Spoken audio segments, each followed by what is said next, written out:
Is it working? I think it's working. I hope it's working. Well, we're going to go for it, and I hope it works. Let's see if this works. All right. Hey, everybody. How's everybody doing today? Shannon is in the chat. Shannon, is my audio coming through? Can you hear me all right? Everything working? The audio seem to not be weird? I've been fighting it. That's why we're getting started late. I've been fighting this for quite a while. So Shannon and Julie, hey, it seems to be working. Everything is good. Awesome. Thank you. Much appreciated. All right. So it is June 8th. Hopefully you don't mind coming and hanging out with me for the evening. Little Nemo home evening / hangout / get together / whatever you want to call this. We're going to hang out for a little while. I have a couple of questions that came in from Julie, from the resident social media expert of the show, Julie. Because this is a Q&A thread, I want to start with a few of those questions. And of course, listeners who are, watching live on the Naked Mormonism YouTube channel, you can also chime in any questions or comments or anything that you want to talk about into the YouTube chat, and I'll do my best to meander to those questions or comments or topics of discussion as well. So just to let everybody know, Julie is the only person who sent in any questions, and she has a couple fantastic questions. So I'm going to answer those as best I can, but obviously that's only going to take a few minutes, and well, there's stuff going on in the world right now that I think are, also prescient issues that are probably worth discussing. So I'm going to spend the remainder of the time tonight talking about racism in Mormonism. And, well, stick around if you want. If you don't want to hear about those topics, then that's just fine. We'll get to that here in just a few minutes. First, questions from Julie. The very first question, which I think is the best question of all, and I have a hard time answering because it changes pretty much every week. Julie asked, who from Mormon history would you like to have a beer with and talk? So I said this on the main feed, I think a couple episodes ago. I think Governor Ford would be super duper interesting to sit and chat with and just get his thoughts on this whole situation. Dude was the governor for, the entire governorship of his time there. He was dealing with the Mormon problem. He inherited that Mormon problem from Governor Carlin when he was elected in 1842. And I would just love to get his overall take on the Mormon problem beyond just what he wrote in his History of Illinois, because the History of Illinois is incredibly instructive and incredibly informative about his general overview of the topic and how events sort of transpired, as well as his role in it and his thoughts in it. But it doesn't lend itself to questions, and I would really like to ask him some questions. Other than him, maybe somebody who is in the church, that's a bit of a harder question. And a few names come to mind, obviously, and I would say probably forefront on my mind would have to be Eliza Snow. And I know longtime listeners will know that, she's my historical crush. I really like Eliza Snow, but she had a view of things going on in the Nauvoo Kingdom that most people did not. There are a few of those select individuals who were let into the closest circle of the church, who got access to conversations and to stuff that happened that nobody else had access to. And she would provide some genuinely interesting insight into the conduct of Nauvoo for her entire time there, especially after she became sealed to Joseph Smith and was one of his wives. Then she really got access to all the highest ranking inner circle stuff. As she was secretary of the Relief Society, both in the Nauvoo era, and then when the Relief Society was reorganized, she was the president of the first Relief Society in Utah, and was president until her death in when did she die? I think the early 1890s or something, or late 1880s. She was the president of the Relief Society, and she was one of the people who was the executors, the controllers of the propaganda and the information that was going out publicly about polygamy and the way that it was practiced in Utah.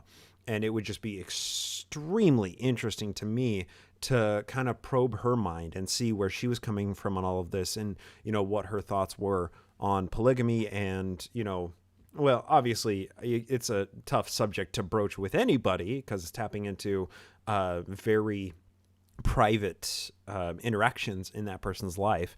But if we were to have a conversation that we wouldn't have to break down those conversative barriers, and I could just, she would answer any question I asked, Eliza Snow would be, one of my top picks of all time. And that's been relatively consistent throughout most of the Nauvoo history, when she's become much more of a tour de force in Nauvoo polygamy and Nauvoo history. So that's kind of, Julie commented she knew she knew a lot of what was going on. She knew more about the larger plans and had greater access to the inner circles than a lot of even some of the men who were practicing polygamy in Utah. I regard her as a confidant of Joseph Smith, somebody who shared a lot of conversations with Joseph that probably a lot of the other people he spent a lot of time with never did. And she may have some insight as to what his true master plans were, and her role in those master plans, I think, would be quite interesting to tease out as well. So, second question that came in from Julie. And I want to spend a little bit more time on this one. She asks, can you compare and contrast Ford's handling of the Mormon situation and Boggs's in Missouri? What do you think Ford did right? What do you think he could have done better? So there's three questions baked into that, and they're all kind of interrelated. And how does a governor handle the problem of a radical religious insurrection rising up in his state, especially at a time in American history when governors had a lot more power than governors have now? And I think that's the question really is like, how would a governor today handle this situation, and how would that be differentiated from a governor in the 1840s or 30s dealing with a religious radical insurrection in his state? Governor Boggs was a trailblazer in this regard. He didn't have a whole lot to work with, and he was just acting as his best judgment dictated, given the situation. And also there's something to be said about his lethargy in general with the situation, because Governor Boggs, the guy, Lilburn Boggs, before he was even elected governor, was interacting with Mormons in Missouri when they first started settling there in 1831. He was, he was, the Mormons weren't alien to him, but as tensions grew in Jackson County and in Missouri, he got elected in 1834. And that is when the Mormon problem became an actual real problem. And the Mormons were kicked out of Jackson County, Missouri, and he was making a name for himself and his political career. So in some ways, he was somebody who was a beneficiary, somebody who enjoyed the spoils of war when it came to weaponizing the Mormons. Governor Ford didn't have to deal with that. He didn't get elected on a campaign of chasing the Mormons out of Jackson County or out of, Hancock County, as it would be in Illinois. Governor Boggs took a decided antagonistic approach towards the Mormons because they were a minority in Missouri. And if you can vilify a minority as a politician, you win over the hearts and minds of a lot of people who hate minorities in general. And you win over that sense of xenophobia that people constantly fear, whether that's rational or not. I think it's always irrational. So Governor Boggs was able to do that, and his political career, and for the reasons that he was elected to be governor, that basically dictated the course of his actions in 1838 in dealing with the Missouri Mormon War, that he was not going to side with the Mormons. And he sided with the Missourians. They were a much larger base of citizens, a much larger constituency of voters. And you can't really blame a governor for executing the will of his constituents, even if those constituents are requiring or demanding that he act lawlessly.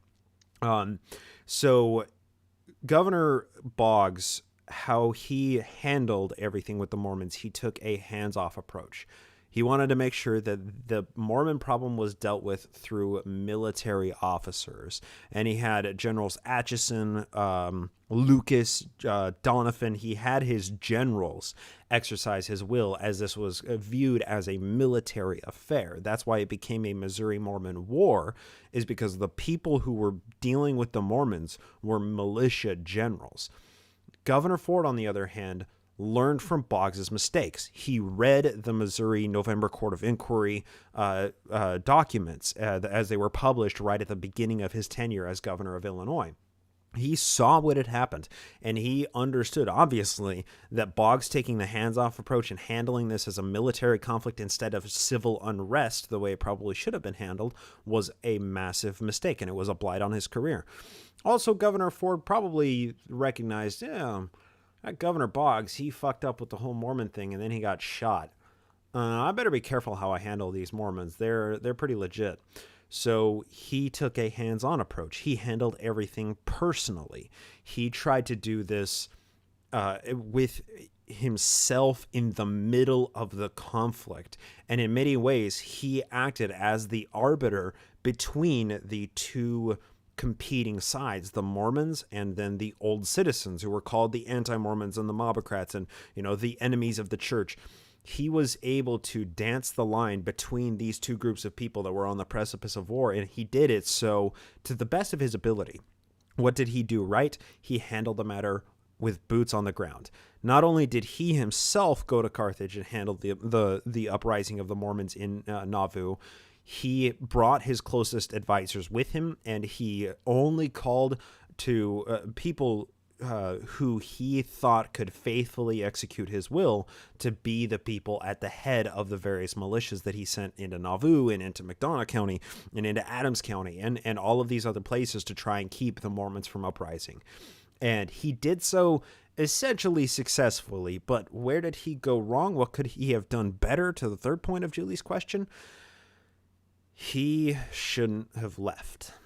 And that's a big problem. He should never have left Carthage without a larger guard attending to the jail and gone to Nauvoo on the 27th. He shouldn't have done that.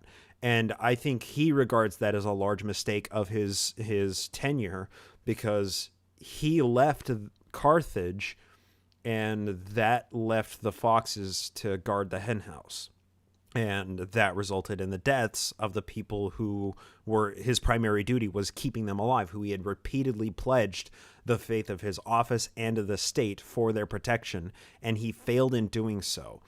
He promised to Joseph Smith multiple times that he was going to Nauvoo and he would take Joseph with him. He did not elect to take Joseph with him, and I'm not sure exactly the motivations or the decision-making process that went into that. He instead left Joseph and Hiram in Carthage under his own personal guard, and then he left and went to Nauvoo to collect information and to get witness statements. Because he left, there was nobody there that could be legitimately trusted who could combat the force of the Carthage Greys when they descended on the jail. And because of that one fuck up, Joe and Hiram died, and justice wasn't ever legitimately served. And that's sad. That sucks. Justice was not served. They did not see a trial in which the court could adjudicate whether or not they had actually committed treason, and whether that the outcome, the verdict of that court would then be appealed up to eventually to the state Supreme Court, and what all of the court processes would look like from that time forward, and all of the jails that Joe would be transferred around. None of those things ended up happening, and that's severely disappointing, because who knows what information would have emerged in those resulting court documents.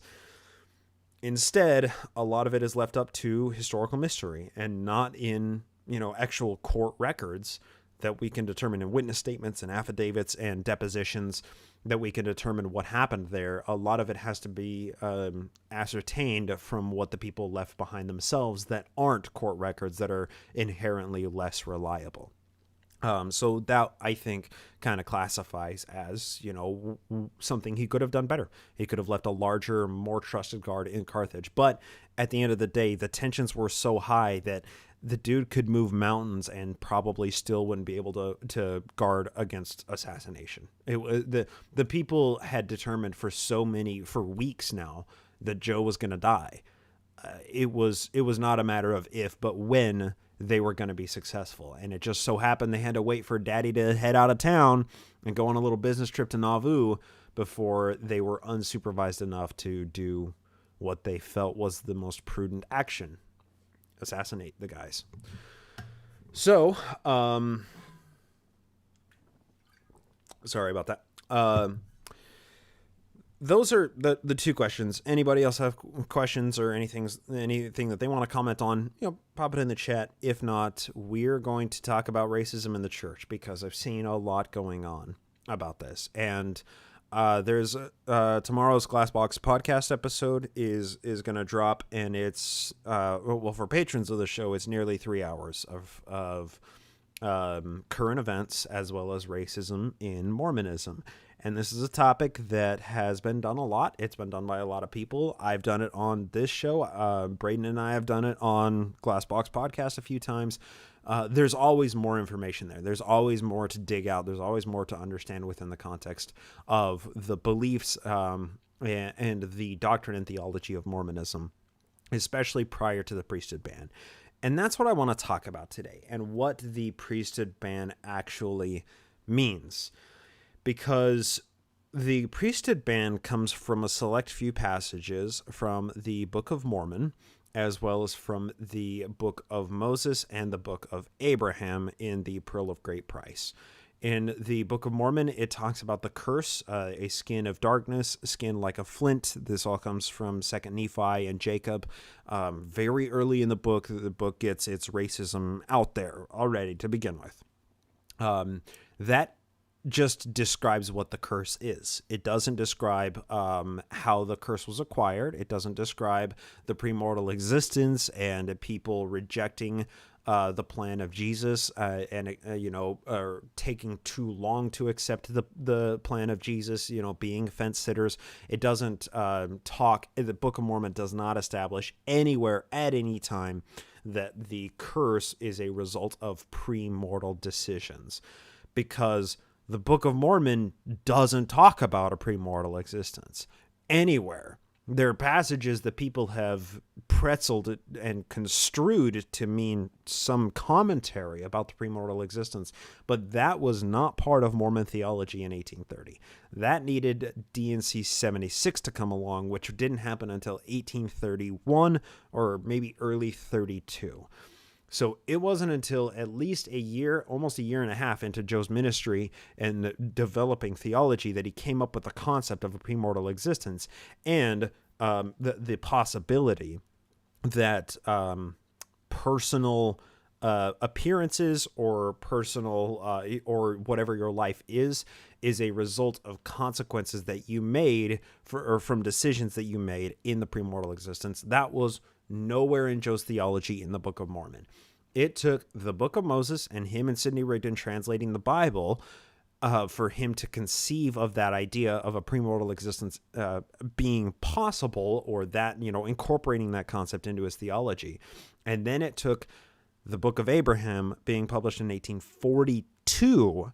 It's 12 years into the church's life, only 2 years before Joe was dead, before the association of the curse of Ham, being dark skin. And the priesthood ban was because the Pharaoh had dark skin because he was a descendant of Ham and therefore could not have the priesthood. So the confluence of these three books, the Book of Mormon, the Book of Moses, and the Book of Abraham, is what establishes that the curse means you cannot have the priesthood. And it wasn't until Brigham Young took over the church and took it out to Mexico that became just a blasé, straight-up ban. No black people can have the priesthood. No black people can go into the temple. So, once Brigham Young took over and that idea, that concept was deeply solidified into Mormon theology and doctrine, Orson Pratt and theologians from that point forward wrote extensively on what the curse is and what dark skin is and what the cursed seed is and the intermingling of the chosen white and delightsome seed, the white supremacy idea, intermingling with the seed of Cain, and the penalty being death on the spot. And we oftentimes point to quotes from Brigham Young or quotes from Orson Pratt or quotes from Wilford Woodruff or quotes from Joseph F. Smith or quotes from even Joseph Fielding Smith or quotes from Spencer W. Kimball of specific things they said that capture the idea of racism. But the singular quotes that we read, we need to always understand were not quotes that establish racism, and it's not just racism, it's white supremacy. The quotes themselves don't establish white supremacy in Mormon doctrinal thought. They are markers of it. They are meter sticks by which to understand the doctrine and culture of the time, right? They didn't say these statements out of nowhere, right? Like Utah wasn't a bastion of progressive and egalitarian ideals until Brigham Young stood up on the stand and said that if any of you mix your seed with the seed of Cain, the penalty is death. And everybody was blown away by it. No, that was just the prevailing idea and doctrine at the time. So to say a person is racist because of this quote misses the entire culture that caused the mentality for them to say the quote. So what I thought we would do, Julie remarks, Benson's entire life. Right. And thoughts on Nelson's response to current events, check out tomorrow's Glassbox podcast. We go through a bit of it. It's disturbing. It is making a mountain out of a single pebble, right?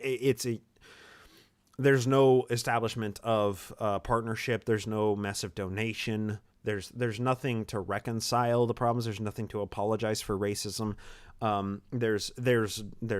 It's nothing. It's a big nothing burger. It's just, hey, stop being racist. We're not going to talk about how we're racist. Just stop being racist. Okay. So what we're going to do right now is read through a short essay, and this comes from Mormonism and the Negro. And this was published in 1960, and I'm going to read the introduction to this specific book because I think this is important. It's only like an 80-page book, but it was published in 1960, edited by John J. Stewart, and it was published by Bookmark Division of Community Press Publishing Company in Logan, Utah. So let's, it was not published in Logan, Utah. I don't see, Orem, Utah, my mistake. The first essay is Mormonism and the Negro, which was written by John J. Stewart, who was at the time the Associate Professor of Journalism at Utah State University in Logan. Here is the foreword to this book, Mormonism and the Negro. I'll pop a link in the comment thread here, and anybody can read along if they want. It'll just take a second. There we go. All right, Mormonism and the Negro. It is in the comment thread on archive.org. Here's the foreword. It says, "The two treatises brought together in this little volume were produced independently by Mr. Stewart's treatment of Mormonism and the Negro, was originally delivered as a discourse and later printed upon request. Mr. Barrett's treatise on," and Barrett is the second half of it, "Mr. Barrett's treatise of the Church and the Negroid people was written primarily to provide needed historical information to the many teachers in the educational system of the Church." They were wondering, how do we deal with the whole racism issue? So Mr. Barrett stepped up to the plate and said, hey, for the entire church education system, the entire CES program, here is my essay titled Church and the Negroid People. And we're going to read through a bit of it here in just a second, but here's the rest of the introduction. "Inasmuch as the two treatments tend to supplement each other, there have been many requests that they be published under one cover for the convenience of the reader." So nice of them. "Both writers wish it to be understood that they are writing as individuals and not as official spokesmen for the church, except insofar as they have inserted quotations from various presidents of the church. It is hoped that thoughtful people will find herein understanding of a difficult problem, It's really difficult when people call us racists, so we really got to figure out how to deal with that problem when people call us racists. We got to feel for the poor Mormons being called bigots. Let's feel sorry for them. It is hoped that thoughtful people will find herein an understanding of the difficult problem, insofar as understanding is possible without further revelation pertaining to man's pre-earth and post-earth life, and with that understanding work intelligently to promote the welfare of all peoples. The writers have great respect for the Negroid people, many of whom are counted among their friends, and in whose welfare they are deeply concerned. Signed, the authors. So let's spend a little bit of time with Mr. Barrett's Church and the Negroid People, because without understanding these treatises, these essays that were published at the time, they're very clear to point out that these are not official statements unless we are citing past prophets of the church, which they do quite a bit, remarkably.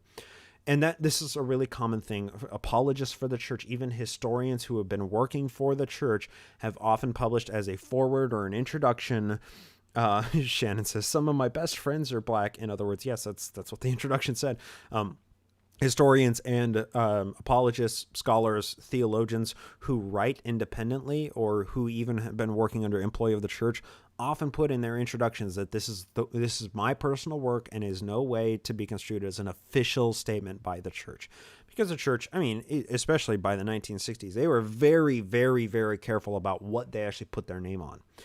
So let's talk about what this guy, William E. Barrett, wrote in The Church and the Negroid People. It says, Historical Information Concerning the Doctrine of the Church Toward the Negroid People by William E. Barrett. William E. Barrett, when he wrote this, was vice president of BYU. Vice president of BYU. And this is what he's talking about. Not just vice president of BYU. It also says about the author. When I turn to the first page, it says he's vice president of BYU and vice administrator of the Unified School System of the Church of Jesus Christ of Latter-day Saints. So vice president of BYU, the church's secular academic university, but also the vice administrator of all of the church's education system. That's a unified school system, which became the church education system, the CES. And then he's also a member of the Utah Bar Association. Then it says, as a church historian, he is the author of The Restored Church and Readings in LDS and Church History, and is widely used in church colleges. So he wasn't only VP of BYU and VP of what became the CES, but he was also an official church historian. So let's talk about this guy's essay. Let me zoom in here so I can read it a little better. All right. This is, the final paragraph about the author says, he is well informed in the area about which he has written in the enclosed treatise. This treatise should be read by all who are interested in getting at the facts in a much disputed area. This is the facts when this was published in 1960, right? This is 18 years before the priesthood ban was lifted. And I'm going to do my best to discuss what that actually means, what the priesthood ban being lifted actually means. But let's read a little bit of William E. Barrett's statements here. He starts, The Church and the Negroid People, William E. Barrett. So much has been said concerning the attitude of the church toward those of Negroid blood, and so often without regard for the facts, that I have deemed it wise to set out in simple fashion some of those events, documents, decisions, and opinions upon which the church policy rests. This is done without any pretension that these matters, when so portrayed, will satisfy every inquiring mind, but rather in the hope that those who feel obliged to discuss the subject will not base their opinions and conclusions on false premises. You know what? I'm looking at the time here. We're, half an hour into this hangout now. We're going to spend a lot of time with this book. Yeah, we're going to spend quite a bit of time with this book. If this is a conversation that you think people would be interested in hearing, or if you've been seeing people say that the church is a racist and that we decry anything that is racist, or that we disavow racist teachings of past leaders, maybe send him to this live stream. Let him know what's going on, because this is the meter stick by which to understand church doctrine and theology as of 1960. And that's a super important date. This is in the heat of the civil rights movement. William E. Barrett goes on to say, the problem, and he is 3 times over an official employee of the church when he's writing this. The problem of the races is not new. The various races have been with us since written history began. While these races have intermingled to some degree, one of the remarkable facts of history is their preservation in rather distinct lines of cleavage. I don't think he's actually talking about breasts. I think he's just talking about skin color. Oh, it's remarkable. There's been a lot of interbreeding among all these races, but you sure can tell a black person when you see him, right? That's what he's saying here. Okay. Those who have tried to find explanation as to why one race is white, another black, another red, another yellow, or another brown have run into real difficulties. It's called melanin and DNA. This is 1960. Scientists knew this at the time.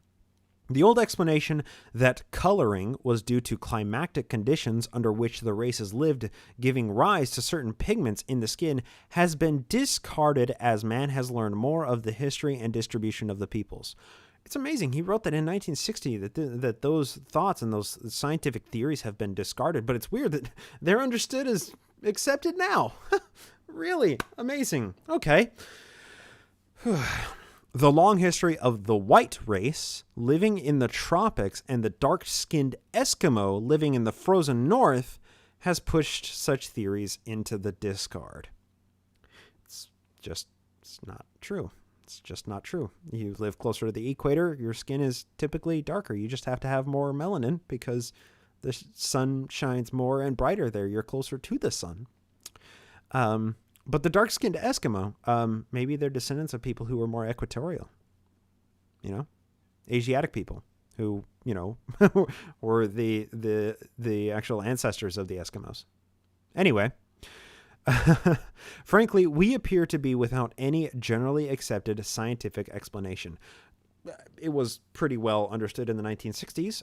It's pretty well understood now. But he's writing this as, a Mormon theologian. So facts don't really matter. Science doesn't matter, right? Science is the enemy of God. Nor does the Bible assist us much in this direction. In Genesis, we read that Cain was cursed of the Lord for his murder of Abel. And here he cites the passages out of the Bible where it talks about Cain having the curse. Well, I'm not going to read Bible passages. He says, what the mark was that came upon Cain and which enabled others to distinguish him from the other children of Adam is not made clear, but I bet he's going to tell us that it was about skin.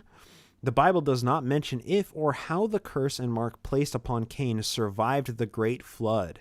In the account of Noah and his sons, there is a curse referred to as being placed on Canaan, son of Ham, by his grandfather Noah. And this is where it talks about the curse of Canaan here, that made its way through the flood somehow through the descendant of Shem, right? The biblical account indicates a separation of the descendant of Canaan from the lands occupied by the descendants of Shem and Japheth, whatever. The biblical writers made little attempt to record the history of other than Israelite peoples and distinguish these as descendants of Shem. These we find very conscious of racial streams. Thus, Abraham sends for a woman from among his own people at Haran as wife for his son Isaac, and Isaac's son finds a wife in the same land. The Jews returning from Babylon after the captivity reestablished Jerusalem, but purged out all who could not trace their genealogy to Israel. So nice, good thing the Bible doesn't tell us much commentary on where the races come from it or what the curse actually looked like, but at least there's racial genocide and racial cleansing present in the first book of the Bible. So we got that to look out for. It's so great. The Bible's such a great moral compass on which to base society, isn't it? Why can't we all live in a white Christian theocracy? How great would that be? Okay. Why the Bible contains no account of a Negro bearing the priesthood of God, because it doesn't talk about the priesthood in the Mormon conception of it. That's a Joseph Smith creation.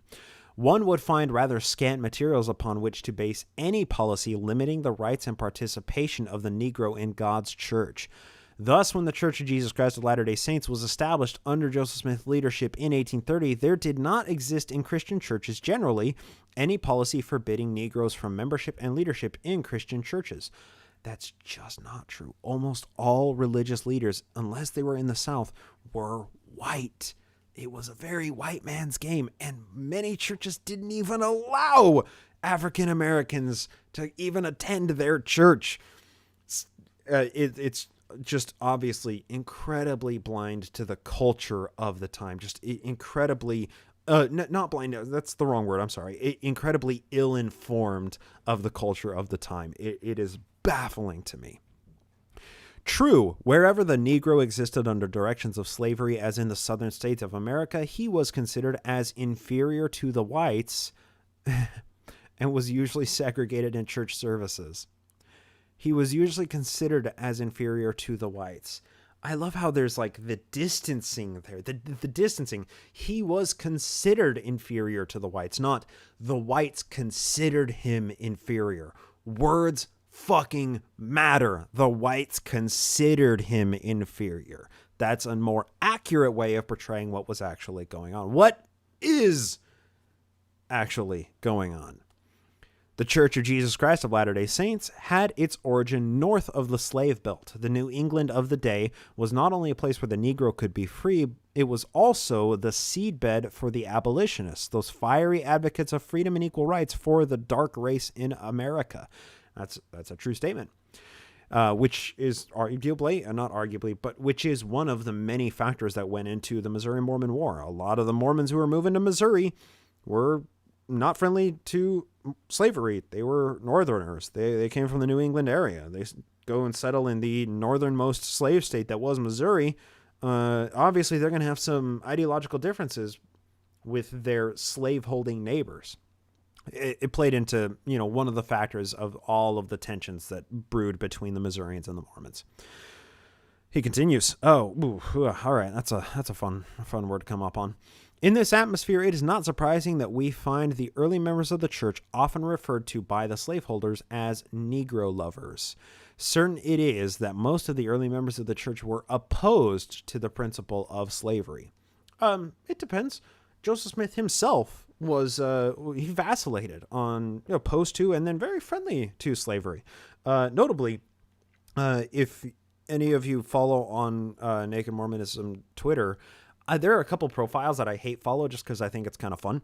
One of those is Conflict of Justice, and Conflict of Justice posted a infographic of Joseph Smith's presidential platform where it was abolitionist, or he just said that slaves should be free. And that, last time I looked, that has like 500 something likes. Like a bunch of people who follow him were like, yeah, awesome, Joseph Smith was anti-slavery. I replied to the tweet with an 1836 statement from Joseph Smith that he published in the church's Messenger and Advocate, the church's own periodical, that stated, paraphrasing, but essentially accurate, was people who hold slaves can, no, I'm not going to paraphrase it. I'm just going to find it because I want to get this accurate. It's frustrating. Give me a second. I got to find this. I'm sorry. Give me just a second. There we go. Yeah. It may, no doubt, with propriety be said that many who hold slaves live without the fear of God before their eyes. So my fact check of Conflict's tweet now has 600 likes. My fact check of his tweet has 5 likes. Thus, we can see at the micro level how misinformation gains traction, but the fact checkers are often considered to be the antis, the ones who just want to bring down the faith of the church. And Julie commented in the YouTube thread, conflict. Facepalm. Yeah, that's how I read a lot of his tweets as well. But I like to tango with him once in a while. But hey, fact checking oftentimes doesn't get as much traction as the initial statements, and the initial statements can be incomplete, like in that case, or they can just be patently wrong, which happens all the time. But the fact checkers are often seen as the enemies to the people who are spouting the propaganda. Anyway, the church in the early days, Joseph Smith himself vacillated on pro-slavery versus anti-slavery. And it wasn't pro-slavery, it was pro-states' rights. If people want to hold slaves, they can choose for themselves what to do. That same conversation happened when it came to segregation, right? Before Brown v. Board. So it continues in this Mormonism and the Negro from Mr. Barrett. The Book of Mormon strengthened that position about slavery and the early Mormons being abolitionists. And he inviteth them all to come unto him and partake of his goodness. And he denieth none that come unto him, black and white, bond and free, male and female. And he remembered the heathen and all alike unto God, both Jew and Gentile. So nice. Book of Mormon is all about all lives matter. Cool. So it continues. The zeal to establish the new Zion, however, found a part of the church almost at once settling near Independence, Missouri, in the heart of a slave state. Here all Northerners were looked upon with suspicion as abolitionists and feared at the polls. This opposition was enhanced by the speed and fervor with which the saints were pouring into that part of Missouri and their openly avowed purpose of acquiring the land solely for those of the faith. Yeah, because they were building their theocracy, and the Missourians didn't like a Mormon theocracy, radical, religious sect growing in an area. Of course, the Missourians didn't like that. It is little wonder, therefore, that any expression written or otherwise on the part of the saints which seemingly defended the Negro was seized upon by the slaveholders of Missouri as proof of abolitionist leanings. Thus, when the July number of the Evening and the Morning Star for 1833 published in Independence containing an editorial on free people of color, it was a signal for violent action. The editorial quoted the law of the state of Missouri relative to a Negro or mulatto entering the state, followed by the comment of the editor as follows. Now, I want to read this passage, but there's more to this. There's more to this than what he is telling us. This is what he cites from that 1833 Free People of Color. He says, slaves are real estate in this and other states, and wisdom would dictate great care among the branches of the Church of Christ on this subject. Very opening statement. Slaves are real estate. Slaves are property. Published in the Evening and the Morning Star of 1833 when the Mormons were settling in Missouri. The editorial continues, so long as we have no special rule in the church as to people of color, let prudence guide, and while they, as well as we, are in the hands of a merciful God, we say, shun every appearance of evil, end quote. So what he is not including in here, and I'm looking further down, it looks like he does not include later on in here one of the sticking points of that editorial and why the Missourians really hated it was because the Mormons in that same article said that we will teach freed people how to read that come to our church. We'll teach them how to read through the Book of Mormon. If you're a Missouri slaveholder, the most terrifying thing for you is if your slaves learn how to read. Or if the people who used to be your slaves learn how to read, because then they can write, and then they can print stuff, and then they can organize all of the other freed slaves, and then they can organize all of the current slaves who are not freed, and then they can bring about an uprising.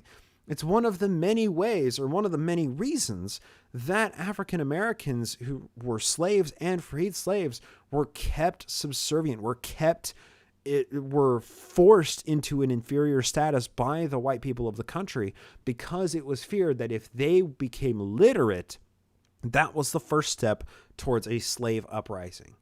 That was the greatest threat to white American wealth and prosperity in the 17th, 18th, and early 19th century, right? That was the biggest threat, was slaves learning how to read and write. So the longer they could keep them from being able to read and write, the longer they could retain their hold on those slaves as their property, as their real estate, which, it's so nice, was echoed in this 1833 editorial.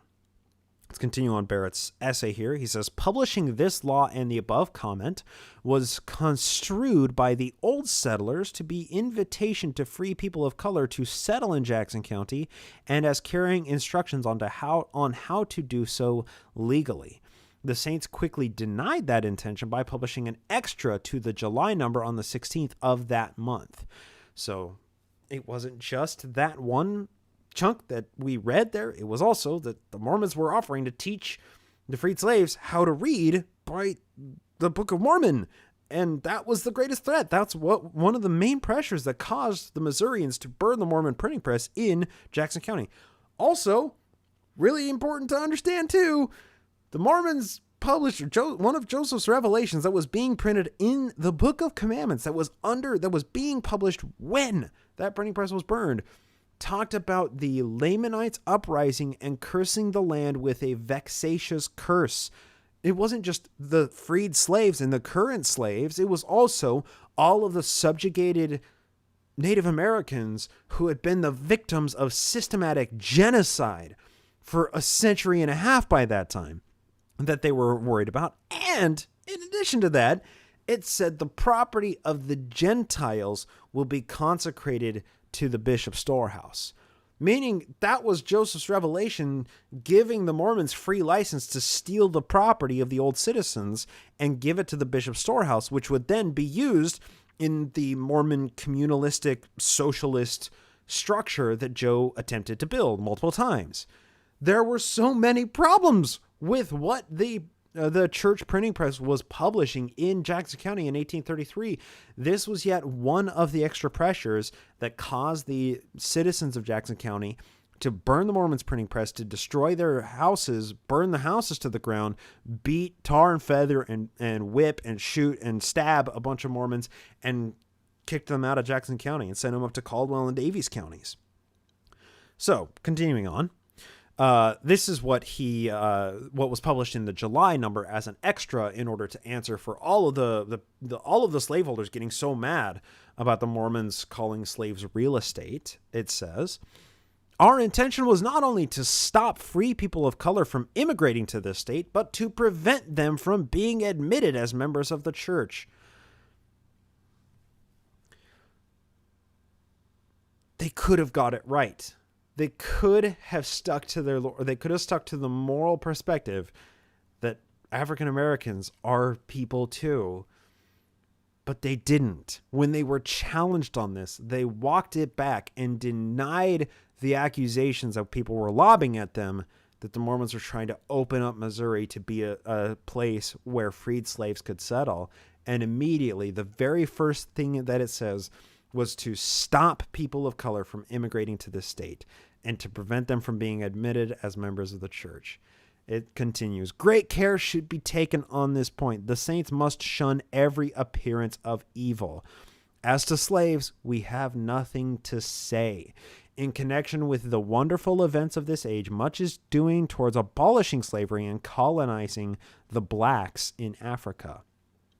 It continues, we often lament the situation of our sister states in the South, and we fear lest, as has been the case, the blacks should rise and spill innocent blood. Yeah, the innocent blood of the slaveholders, the innocent blood of the people who were subjecting them and oppressing them and abusing them and exploiting them for free labor and building personal wealth off the backs of those people who were forcibly removed from their homelands and brought over in slave ships. Yeah, no, their blood is real fucking innocent, isn't it? Okay. For they are ignorant, and a little may lead them to disturb the peace of society. Yeah. Just a little bit of, not being ignorant is going to lead those slaves to disturb the peace of society. I'm sure that they viewed it as real peaceful, didn't they? To be short, we are opposed to have free people of color admitted into the state. And we say that none will be admitted into the church, for we are determined to obey the laws and constitutions of our country, that we may have that protection which the Sons of Liberty inherit from the legacy of Washington through the favorable auspices of Jefferson and Jackson. Nice, they're citing 3 different founding fathers who all owned slaves as the moral high ground here. It's just amazing. Julie, John Brown's rebellion scared them. Yeah, absolutely. Multiple very small rebellions scared a lot of slaveholders. And yeah, that was just one of them. Lucas also commented, and that's all of the murder before Utah. Yeah, there was plenty of murder in Utah as well. Hey, another slave territory. Great. Back to Barrett's essay. Now he finished citing the Evening and the Morning Star. Certainly, the editor went too far in his denial when he indicated that the church would not admit Negroes into membership, as there were already a few Negroes in the church, and he had no authority to deny them membership. At any rate, the old settlers considered the extra as a weak excuse and aroused mob violence which destroyed the Mormon press. How many Negroes had joined the church by 1833 is not known. As late as 1839, Parley P. Pratt wrote, "In fact, 12 free Negroes or mulattoes have never belonged to our society in any part of the world from its first organization to this day, 1839. So, yeah, there were some African-American freed slave who joined the church. But Parley P. Pratt was nice enough to say, well, there were some, but not in even as many as a dozen. Don't think that we're like one of those progressive churches that's like friendly to the plight of freed slaves in African Americans and American. No, we would never want to help them out. We would never want to see them as equal in our society. We don't even have a dozen of them as our members. I mean, come on. We're not abolitionists. We're not friendly to any of the abolitionists. We're just, we happen to have a couple of Negroes and mulattoes who belong to our society, but less than a dozen. So don't worry. We're still almost as racist as you Missourians. Barrett continues, so intense was the feeling in the country regarding the status of the Negro that Joseph Smith cautioned the saints against the extreme view of the abolitionists and instructed missionaries to convert the master first and approach the slaves with the full knowledge and approval of the owner. Yeah. Joseph Smith, the moral beacon, isn't he?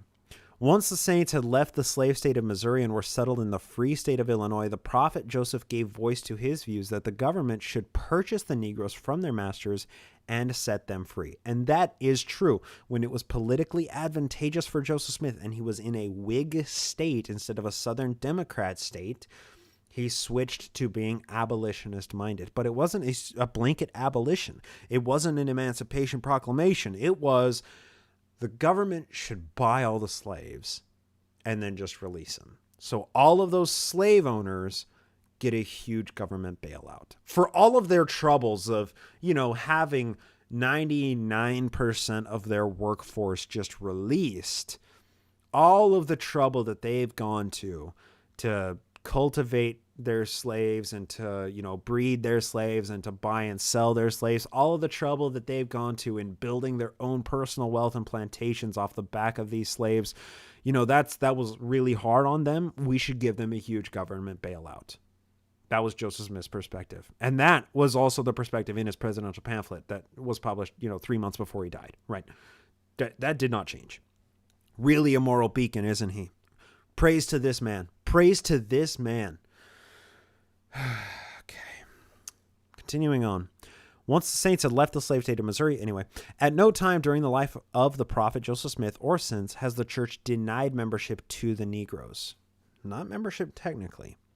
There have always been Negro members of the church, at least from 1833, although the numbers have been relatively small and no direct efforts have been made to proselyte among them until the priesthood ban was lifted. And then missionary efforts were all over Africa and all of these African areas and countries, and they just even, as of the 2000s, started building temples in Africa. The priesthood ban just had to get lifted before we could, get inroads into those areas that don't have, as much education infrastructure as America does. That's really, really nice. Membership in the church has been open to the Negro as to all men because of the instructions to the church, both in the primitive church and now. It says, "Go ye therefore and teach all nations, baptizing them in the name of the Father, of the Son, and the Holy Ghost. That the gospel is for all people is made clear by the Lord in his preface to the Book of Commandments." And then there's a preface in the Book of Commandments. We're not going to read it. But it is notable. What Barrett is saying here is, hey, it was always totally cool for black people to be members of the church. He's publishing this in 1960, right? This is 18 years. He didn't have the foresight of 18 years in the future to know when the priesthood ban would be lifted. Thank you, Julie. I made the mistake. African-American men. All African-Americans can be members of the church, but African-American men can't hold the priesthood. And he's going to get into where the priesthood comes into play here. But, hey, we've never had the prohibition. We haven't had segregated, churches, largely because we've had so few black members that we haven't had to segregate the churches. That's a big part of it. But this is being written through the mentality that the curse is legitimate. The curse is placed on by God. The curse is a result of premortal, of decisions made by the Spirit in the premortal existence, and that black men will never get the priesthood until the curse is lifted by God and their skin turns white, right? That is the mentality that created the essay that we're reading here. Barrett goes on to say, in setting forth the necessity for baptism and the requirements of those who are to be baptized, no restriction is placed as to race, but all those who humble themselves before God and desire to be baptized and come forth with a broken heart, contrite spirit, they can be baptized, right? Speaking of those unrighteous who are not permitted to partake of the sacrament, the Savior said to the Nephites, "Nevertheless, ye shall not cast him out from among you, but ye shall minister unto him, and shall pray for him unto the Father in my name. And if it so be that he repenteth and is baptized in my name, then shall ye receive him, and shall minister unto him of my flesh and blood." And now it says, the Negro and the priesthood. This is a subheading within the essay, the Negro and the priesthood. So now we got the membership question out of the way. Hey, the Negro and the mulatto can be members of the church. And I'm using the terminology as contemporary, right? They can be members of the church, but they can't have the priesthood. There's no prohibitions on them joining the church. We've never had that in place, which is essentially true. It's a little more complex than that. But now he's getting into the real crux of the issue. And let's also acknowledge the priesthood is the ticket to exaltation. The priesthood is the ticket to awesome Mormon heaven. Without the priesthood, you're damned. I'm sorry, my throat's turning into sandpaper. Now he says, the Negro and the priesthood, this is subheading. During the first year of the church, the question of whether or not the Negro should be given the priesthood did not arise, as there is no evidence of any Negroes having been baptized. Even by 1833, Negro membership could be counted on the fingers of one hand. It appears that one person of Negro blood had been ordained an elder by William Smith, Joe's younger brother, while he was on his mission in New York State, as evidenced by a letter appearing in Journal of History, June 2nd, 1847. And the letter says, Julie also says they banned children of gay people for a few years. Yeah, for a little while. Then they realized the backlash was just too great. And, oh, wow, policy changes can be changed really quickly into different policies. They're not changing the doctrine. It's just policy changes, right? Now, here's the letter from William Smith. At this place, Batavia, New York, I found a colored brother by the name of Lewis, a barber and an elder in the church ordained by William Smith. This Lewis, I am also informed, has a son who is married to a white girl, and both are members of the church. I wish to know if this is the order of God, or tolerated to ordain Negroes to the priesthood and allow in our organization. If it is, I desire to know it, as I have yet got to learn it. Man, you gotta love Crazy Willie Smith, always making problems for his younger brother, like ordaining a black man to the priesthood to be an elder. Damn, Crazy Willie, you just stirring up trouble, and you got in a fight with your brother just a few years after you baptized that guy. Always a troublemaker, that Crazy Willie. Now back to the essay itself by Barrett. The only other Negro of whom we know who was ordained to the priesthood during the lifetime of the prophet Joseph was an octoroon by Jesus. An octoroon by the name of Elijah Abel. This man was 1/8 Negro and was light of color.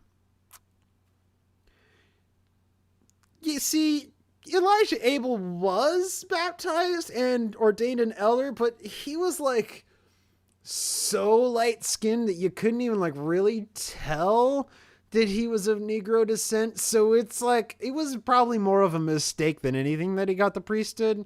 Not really a show of progress, more a show of just a mistake. You know, he just looked white enough. He could pass the test. Whew, okay.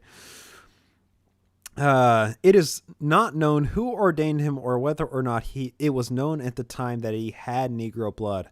Concerning Elijah Abel, Andrew Jensen in his LDS Biographical Encyclopedia wrote, Elijah Abel, the only colored man who is known to have been ordained to the priesthood, was born July 1810 in Maryland.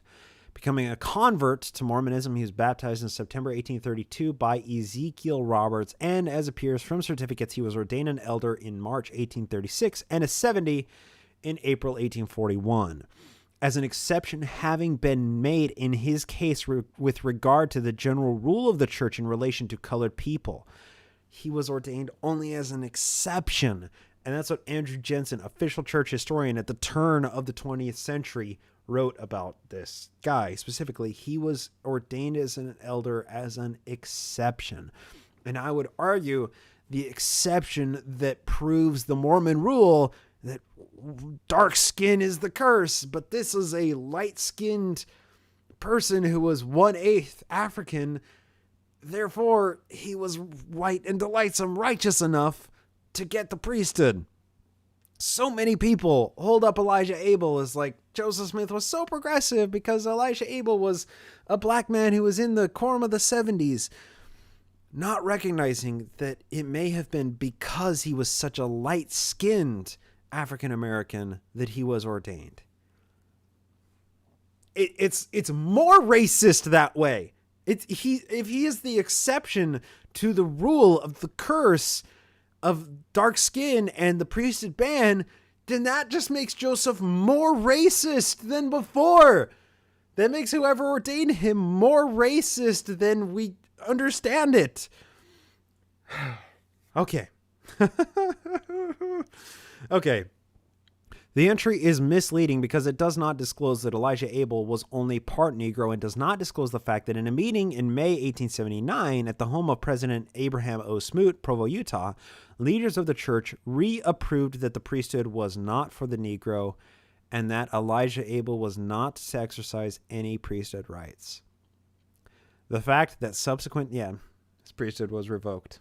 Yeah, that is a bingo, Shannon. You're right. And beyond that, his priesthood was revoked because under Brigham Young, if you have a drop of the seed of Cain, you take upon yourself the curse. Elijah Abel did have the curse, and in 1879, his priesthood power was revoked. The fact that subsequent to that date, Elijah Abel was called on a mission does not necessarily imply that he participated in any baptisms or ordinations. It appears that at the meeting at Brother Smoot's home, the whole subject of the Negro and the priesthood seems to have been discussed, especially Joseph Smith's attitude on the subject. Then it says, the following entry appears in Journal of History, and this is Negro priesthood not to be conferred upon Negro, 1879. And this is, from I'm not sure whose history this is, but it's just Journal of History. Julie, it's always worse than believed, isn't it just? Saturday, May 31st, 1879, at the house of President A.O. Smoot, Provo, 5:00 p.m. President John Taylor, elders Brigham Young. That's Brigham. Brigham A. Young. One of Brigham's like 30 sons or whatever, because Brigham Young was dead by 77. President John Taylor, elders Brigham Young, Abram O. Smoot, Zebedee Coltrane, and L. John Nuttall met, and the subject of ordaining Negroes to the priesthood was presented. And here it says, President Taylor said, some parties have said to me that President Zebedee Coltrane had talked to the prophet Joseph Smith on this subject, and they said that he, Coltrane, thought it was not right for them to have the priesthood. Whereupon the prophet said to him that Peter on a certain occasion had a vision wherein he saw heaven opened and certain vessels descended up unto him, as it had been a great sheet knit at the four corners and let down to earth, wherein all manner of four-footed beasts of the earth and wild beasts and creeping things and fowls of the air. And there came a voice to him, and it says, here it is, Rise, Peter, kill and eat. But Peter said, Not so, Lord, for I have never eaten anything that is common or unclean. And the voice spake unto him again the second time, What God had cleansed, that call not thou common. This is apparently Shannon waiting for a deep dive on Ezra Taft Benson. Got an interview waiting on my hard drive to be aired at the right time. Don't worry, it's coming. Anyway, so this is a vision that Joseph Smith said that he saw that Peter had apparently.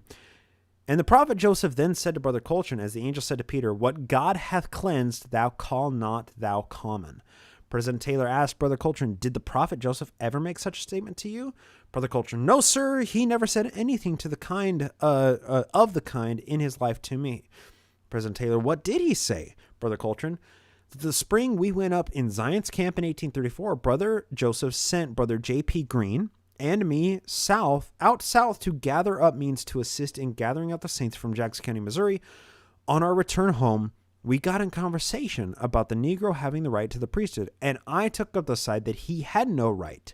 Brother Green, this is now J.P. Green, is the same J.P. Green who was the city marshal in Nauvoo. That's the same J.P. Green who's on this mission with Zebedee Coltrane. They're walking through the South, talking about Negroes having the priesthood here, and Coltrane says the Negro can have the priesthood. Brother Green argued that he had. That subject got so warm between us that he said he would report me to Brother Joseph when we got home for preaching false doctrine, which doctrine that I advocated was that the Negro could not hold the priesthood. So John P. Green was so adamant about this that, hey, look, you're preaching that we can't ordain African Americans to the priesthood. I think that is heretical, and I'm going to report you for preaching false doctrine. Then it says, which doctrine that I advocated was that the Negro could not hold the priesthood. All right, said I hope you will. And when we got to Kirtland, we both went to Brother Joseph's office together to make our returns. And Brother Green was as good as his word and reported to Brother Joseph that I said that the Negro could not hold the priesthood. Brother Joseph kind of dropped his head and rested it on his hand for a minute, and then said, Brother Zebedee is right, for the Spirit of the Lord saith, the Negro has no right nor cannot hold the priesthood. This is recorded in 1879, but it's reported by somebody who had the conversation with Joseph Smith, who brought the complaint to Joseph Smith that his brother was teaching the false doctrine that African Americans cannot have the priesthood. And then when they confronted Joseph with it, Joseph hung his head and sadly said, "No, man, the Negroes can't have the priesthood." Brother Joseph kind of dropped his head and said, "Yep, Zebedee Coltrane is right." He made no reference to Scripture at all, but such was his decision. I don't recollect ever having any conversation with him afterwards on this subject, but I have heard him say in public that no person having the least particle of Negro blood can hold the priesthood. Yeah. It's recorded in 1879 when the ban on priesthood was, it was so deeply entrenched in the culture. And this is at the end of the lives of most of the people who were contemporaries of Joseph Smith. But Zebedee Coltrane, Abram O. Smoot, John P. Green, all of these guys were people who were in the Council of 50 and who were close associates of the prophet until his dying day. We don't have other, better evidence than what these people recorded as the conversations they had with the prophet, because he didn't state explicitly. He just, put the passages in his Book of Moses, Book of Mormon, and Book of Abraham that craft together the priesthood ban.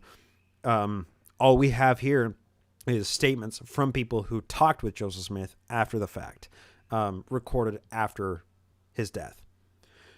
This continues. I'm going to keep on reading through this, right? And like I just said, we're going to spend a lot of time with this. I think it's important to spend a lot of time with this, okay?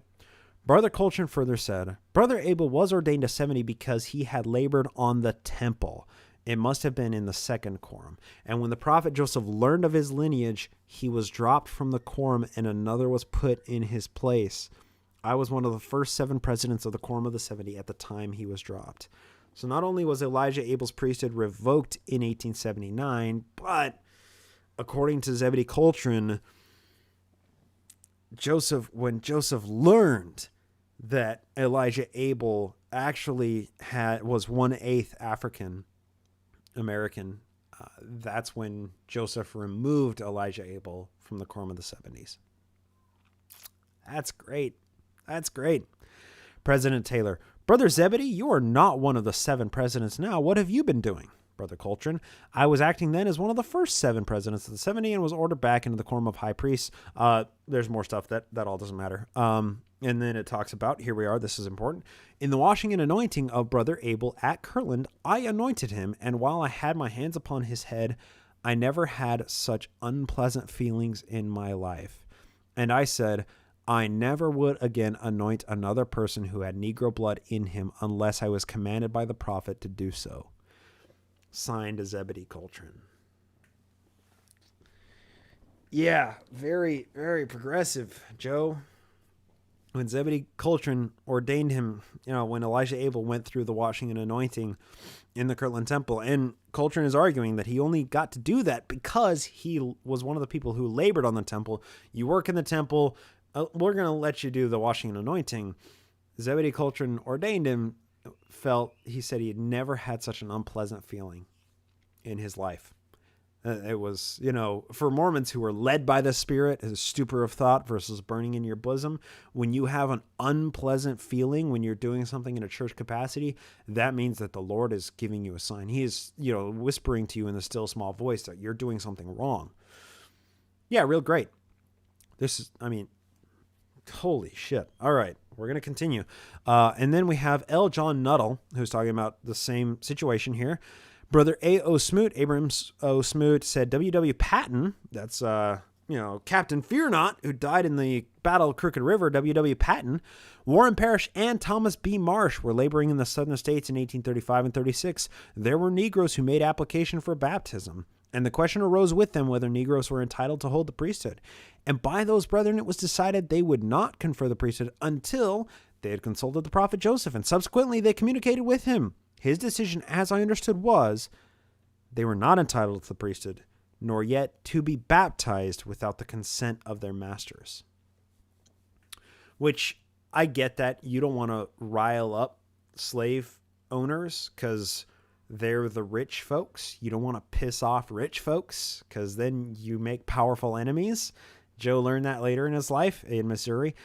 You don't want to piss off rich folks. So make sure you get clearance with the slave holders before you baptize the slaves themselves. I get that. It's a pragmatic solution, but man, it's not the moral solution. It is not the moral way to go. Abram Smoot continues, in after years, when I became acquainted with Joseph myself in Far West about 1838, I received from Brother Joseph substantially the same instructions. It was on my application to him what should be done with the Negro in the South as I was preaching to them. He said I could baptize them by consent of their masters, but not to confer the priesthood upon them. Attested by L. John Nuttall. So with all of that, those are the contemporary references of conversations that people had with Joseph Smith when he said, don't give blacks the priesthood. That is unacceptable. When he found out that Elijah Abel had some of the seed of Cain in him, his position as a member of the Quorum of the 70 was revoked, and later his priesthood in total was revoked in 1879. Those are pretty unequivocal points in history that black people can't have priesthood. And once again, this essay was written by Brother Barnett, in 1960. still 18 years before men of color could get the priesthood. Continuing on his essay, the scriptural references which are considered as controlling in the matter of the Negro and the priesthood are found in the visions of the text of Moses, received by Joseph Smith in 30 to 31, Book of Moses, and in the text of the Book of Abraham, first published in 1842 in Nauvoo, Illinois. So, like I said, hey, you got the intermingling of the passages in the Book of Mormon that make allusions to a curse of darkness, skin of flint, so on and so forth, the skin of darkness, that's what the curse was. And then the enforcement of the curse comes from the Book of Moses and the Book of Abraham. And he's nice enough to print it for us. We're going to read them because we got to read this shit. This is super important to the overall point that I'm going to try and bring this all together when we get to what looks to be the end of this essay.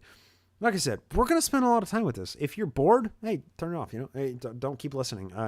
Go do something else. Go watch a TV show that's fun and uplifting instead of listening to how racist Mormonism. Instead of listening to how white supremacist Mormonism is, because words matter. From the Book of Moses and the Book of Abraham that he's citing. Behold, thou hast driven me out this day from the face of the Lord, and from thy face shall I be hid, and I shall be a fugitive and a vagabond in the earth. And it shall come to pass, it says, take a drink, why not, that he that findeth me will slay me because of mine iniquities, for these things are not hid from the Lord. This is Cain, right? He was, cursed to be avenged sevenfold and stuff, right? And I, the Lord, said unto him, whosoever slayeth thee, vengeance shall be taken on him sevenfold. And I, the Lord, set a mark upon Cain, lest any finding him should kill him. And the Lord said unto me, prophesy. And I prophesied, saying, behold, the people of Canaan, which are numerous, shall go forth in battle array against the people of Shum. And I love words. Shum. And shall slay them that they shall utterly be destroyed, and the people of Canaan shall divide themselves in the land, and the land shall be barren and unfruitful, and none other people shall dwell there but the people of Canaan. For behold, the Lord shall curse the land with much heat, and the barrenness thereof shall go forth forever. And there was a blackness come upon all the children of Canaan, that they were despised among all people. It's right here. It's right here. And it came to pass that Enoch continued to call upon all the people, save it were the people of Canaan, to repent. Now this king of Egypt, so that was all from the Book of Moses, right? That's all, Book of Moses is a rewriting of Genesis from a first-person perspective, right? That's all it is, and it's just describing from God what his perspective is on all of this. Now goes into the Book of Abraham passage that reinforces that this skin of blackness, that that they were despised among all people, that there was a blackness come upon all the children of Canaan. It's the Book of Abraham that reinforces that is not just a darkness of countenance, as it's said by Mormon apologists today, but that it is skin color. It is skin color. Here it goes, Book of Abraham. Now this king of Egypt was a descendant from the loins of Ham, and was a partaker of the blood of the Canaanites by birth. From this descent sprang all the Egyptians, and thus the blood of the Canaanites was preserved in the land. The land of Egypt being first discovered by a woman who was the daughter of Ham and the daughter of Egyptus, which in the Chaldean signifies that which is forbidden. When this woman discovered the land, it was under water, who afterwards settled her sons in it, and thus from Ham sprang that race which preserved the curse in the land. Now, so that's how they descended through the flood. This one woman, unnamed woman, no, not unnamed, the daughter of Egyptus, apparently. This woman must be Egyptus. When she discovered the land, it was underwater. That was the flood. And then it says, now the first government of Egypt was established by Pharaoh, the eldest son of Egyptus, the daughter of Ham, and it was after the manner of the government of Ham, which was patriarchal.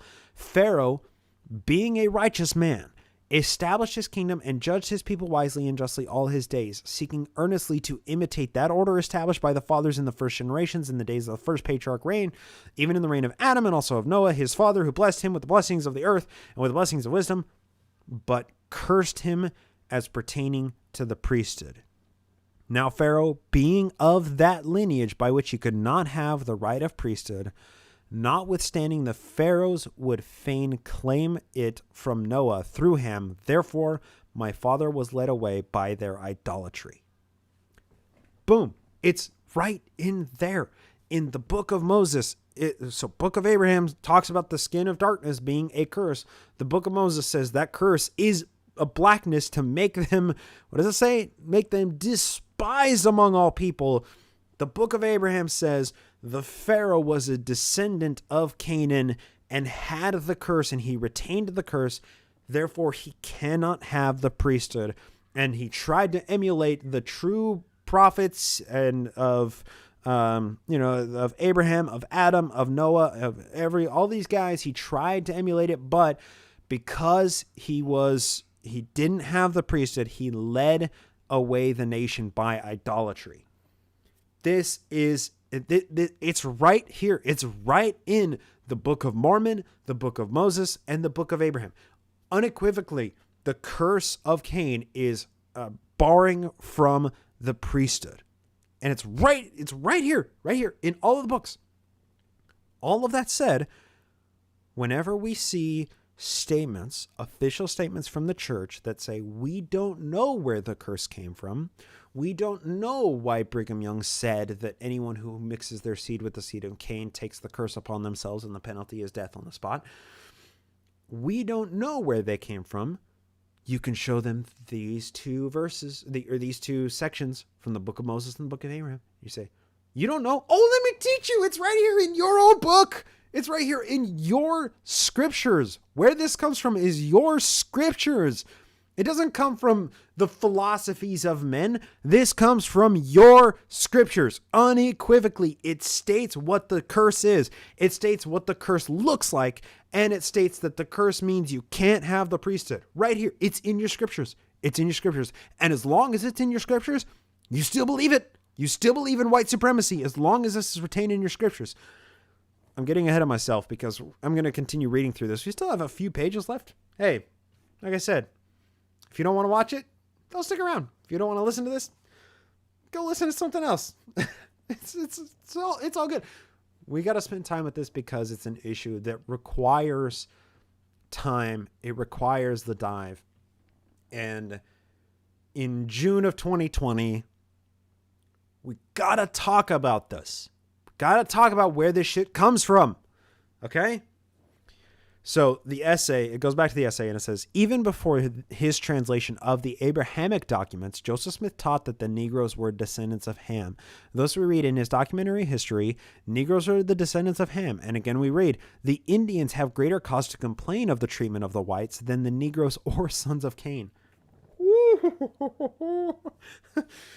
Joseph Smith is trying to compare the plight of Native Americans and of slaves. And that is a sticky one I don't want to try and get into because really it presents deep philosophical questions of, would you rather be dead and not live through a life of slavery, or would you rather live a life in slavery? And it's not really a rock bottom better choice between those two, is there? Personally, I would rather be dead than live in slavery. Just saying that's my own personal opinion, but that's a very subjective thing to say. But you know, the people who were committed genocide against and were also traded as slaves, yeah, maybe they had a worse time than the Africans who were brought over on slave ships from Africa and then subjected to white American slavery. I don't know, but at least Joe, being the theologian and philosopher of his day that he was, at least he dealt with that question. I am very uncomfortable. Yeah, they were each awful in different ways, as Shannon says in the chat. Yeah, but like, there was like a lot of similarities. A lot of the awfulness was shared experiences. They were awful in different ways, but also a lot of the same reasons and ways. Anyway, okay. Ugh, yeah. And never mind. I was going to propose another hypothetical, but no, I'm not going to deal with it. I'm not going to touch that one. It's just really wrong. Makes me uncomfortable. Continuing on the essay, the teachings of Joseph Smith that the Negro should not be given the priesthood seem to have been well understood by those who stood closest to him in the councils of the church. Brigham Young, second prophet of the church, had no question whatever in the matter. His view is expressed in the following, that wonderful quote mine of Brigham Young that he is. Let's read some Brigham Young quotes from this 1960 publication by this guy who was vice president of BYU, vice president of what became the church education system, and was a historian for the church. Let's read what he wants to cite from Brigham Young on this. 18 years before the priesthood ban was lifted. Brigham Young, quote, "The first man that committed the odious crime of killing one of his brethren will be cursed the longest of any one of the children of Adam.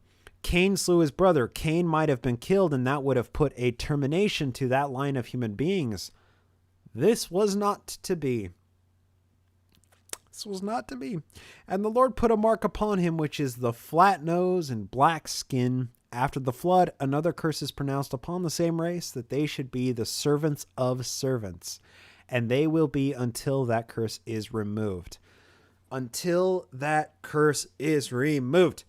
Until that curse is removed.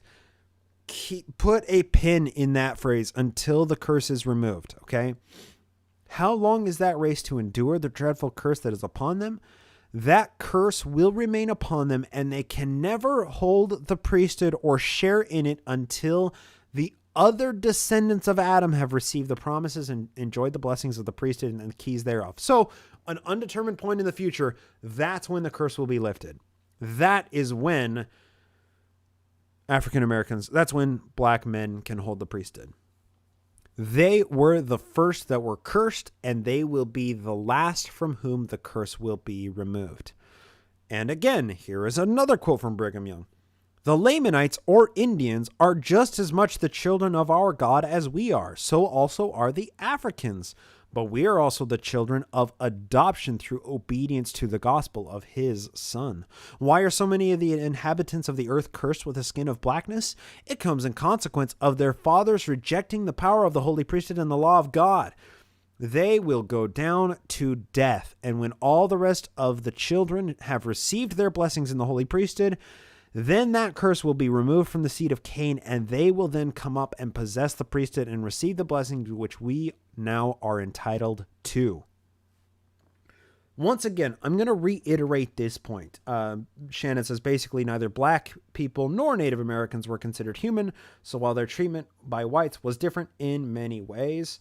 Then I don't see a second comment because that comment ends with a comma. I'll read the second part of it when you post it, Shannon. I need to reiterate this point. Brigham Young making these statements, Wilford Woodruff he's going to cite soon making these statements, and all of the church leaders, Joseph Smith making these statements. Joseph Smith is a little bit different, but all of the subsequent prophets, leaders, apostles, historians, everybody who's saying these things, these are not declarative. These did not come out of the blue. They did not come out of nowhere. They are statements by which to measure the prevailing culture of Mormonism at the time.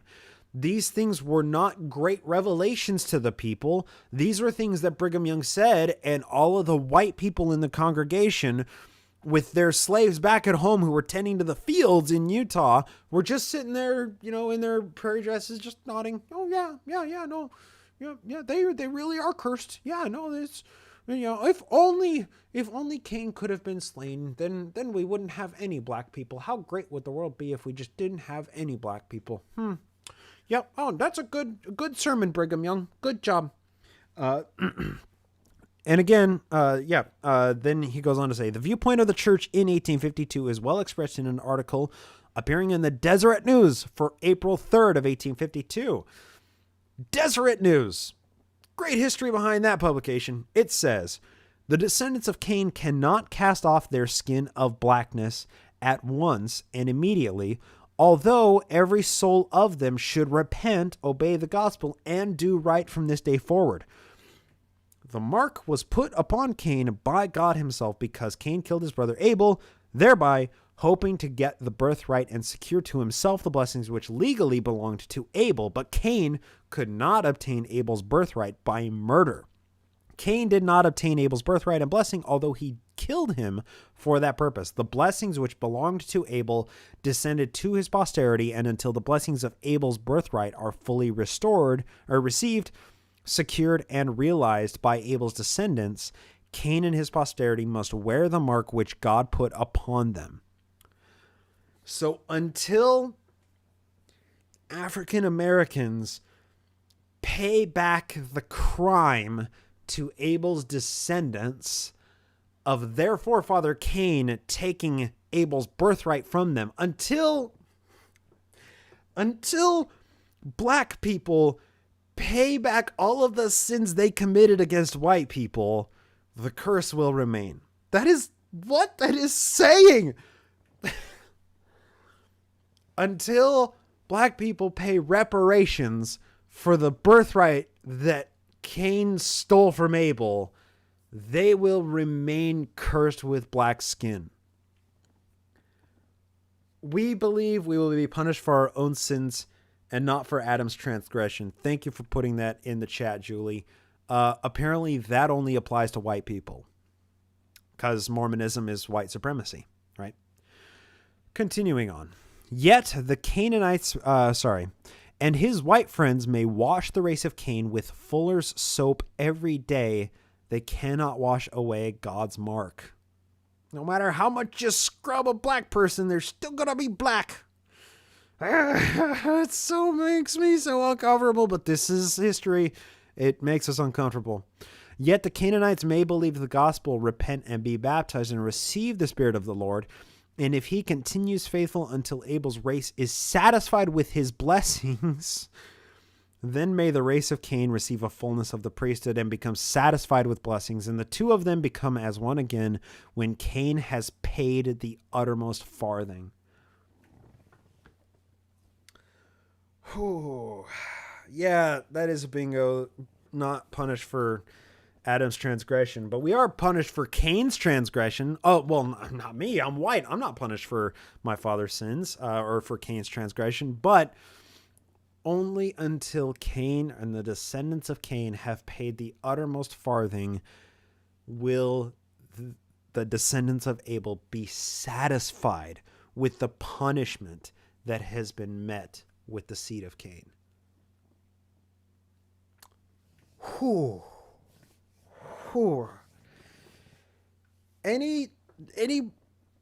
Does any group of okay.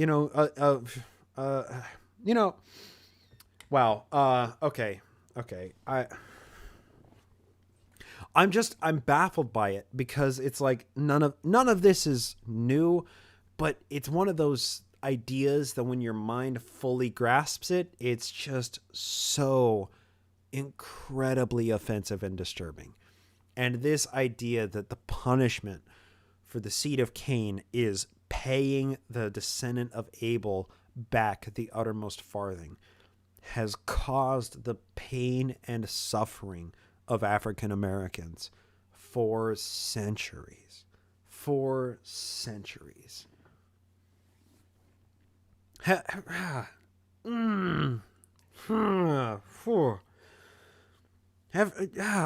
Okay. We're gonna continue on, because now Bennett, I can't remember his name, goes on to cite Wilford Woodruff. It says, President Wilford Woodruff taught the same doctrine in regard to the Negro. Matthias F. Cowley, in his biography of Wilford Woodruff, states the following. It's from Wilford Woodruff. He said in his journal of October 1894 that Aunt Jane, that's Jane Manning James, the colored sister, had been to see him. She was anxious to go through the temple and receive the higher ordinances of the gospel. President Woodruff blessed her for her constant, never-changing devotion to the gospel, but explained to her disadvantages as one of the descendants of Cain. In after years, when President Joseph F. Smith preached the funeral sermon of this same faithful woman, he declared that she would, in the resurrection, attain the longings of her soul and become a white and beautiful person. Ooh, yeah. Ooh, yeah. Jane Manning James, once you die and are resurrected and are purified, that's when you'll be white and you'll have the curse removed from you. President Wilford Woodruff made the statement, "The day will come when all that race will be redeemed and possess all the blessings which we now have." The day will come when they are equal. I long for the day that all minorities, not just African Americans, not just black people, but all minorities are equal with whites. And sincerely hope that the day never comes that they want revenge.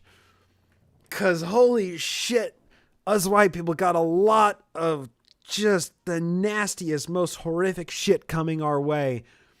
If black people and minorities and Native Americans and Japanese Americans, if they ever want revenge for what white people have done to them, there's like that's a reckoning that I really don't want to pay for the sins of my fathers. Okay. So that's all pre-1900s. Now the essay gets into the position of the first presidency in 1951 is clarified by the following announcement. 1951. This is statement by the first presidency of the Church of Jesus Christ of Latter-day Saints on the Negro question, August 17th, 1951. Okay? This book was published in 1960. So everything that we've read from Brigham Young and Wilford Woodruff and, the conversations reported by Zebedee Coltrane that they had with Joseph Smith, all that stuff that's 19th century stuff, right? And it captures the culture and mentality of Mormonism in the 19th century. Now we're getting into the 20th century, which I feel like is a little more relevant because in the 19th century, Mormonism was openly practicing polygamy and like a lot of shit changed when we got into the 1900s, publicly anyway. This is the statement of the first presidency from 1951. Really, some of the earliest days of the civil rights movement. Hang on, I gotta look this up. When was Emmett Till? When was he killed? 55. Okay, so this is only 4 years before Emmett Till was killed, right? The attitude of the church with reference to Negroes remains as it has always stood. It is not a matter of the declaration of a policy, but of direct commandment from the Lord, on which is founded the doctrine of the church from the days of its organization, to the effect that Negroes may become members of the church, but that they are not entitled to the priesthood at the present time. They can join the church, but they can't go to heaven. That is it. They can't go to heaven. Okay? Yeah, Shannon, that's what I was referring to is that viral video of the woman saying that that we're lucky that black people are only looking for equality, not revenge, and she's not the first person to say that. Like that, white people will rue the day that any minority wants more than just equality.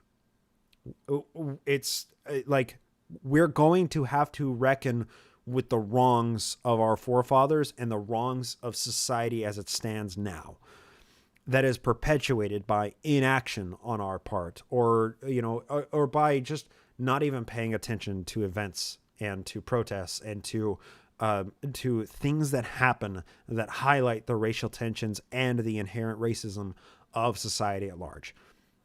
There will be a reconciliation, and when that is, what that looks like, who knows?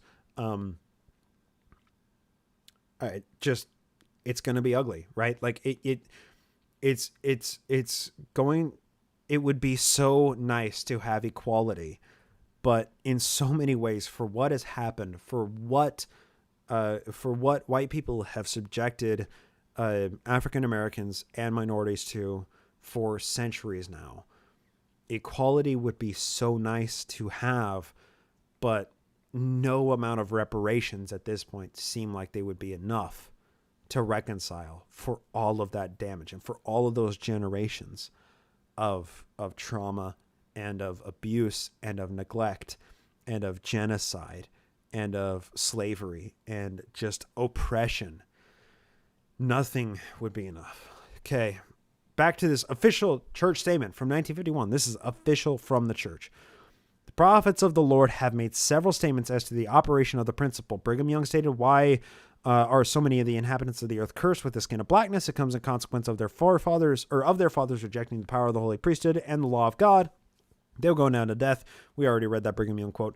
Continuing, President Wilford Woodruff made the statement that we already read as well. Now it says, the position of the church regarding the Negro may be understood when another doctrine of the church is kept in mind, namely, that the conduct of spirits in the premortal existence has some determining effect upon the conditions and circumstances under which these spirits take on mortality, and that while the details of this principle have not been made known, the principle itself indicates that the coming to this earth and taking on mortality is a privilege that is given to those who maintained their first estate, and that the worth of the privilege is so great that spirits are willing to come to earth and take on bodies no matter what the handicap may be as to the kind of bodies they are to secure. Black skin is a handicap. Now, in the forthcoming episode of Glassbox Podcast, Braden and I read through this thing as well, so I'm not going to belabor the point, but I'm just going to continue reading what the church's statement from 1951 is, because this is just an official statement. It's not a proclamation to the world like Braden and I read on tomorrow's Glassbox Podcast. It continues. Black skin is a handicap, right?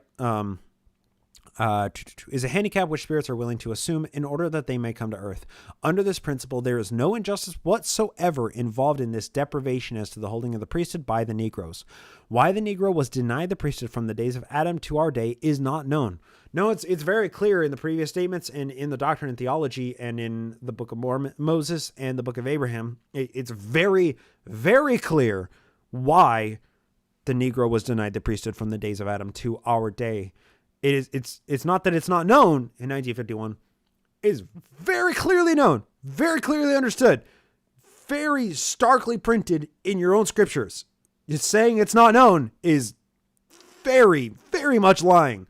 The church lied in a public statement in 1951. Oh, we got him. We got him. The church lied. Imagine that in an official statement. The few known facts about our pre-earth life and our entrance into mortality must be taken into account in any attempt at an explanation.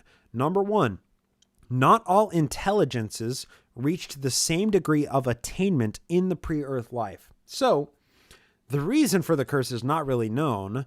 It's in our scriptures, but the details of this are not really known.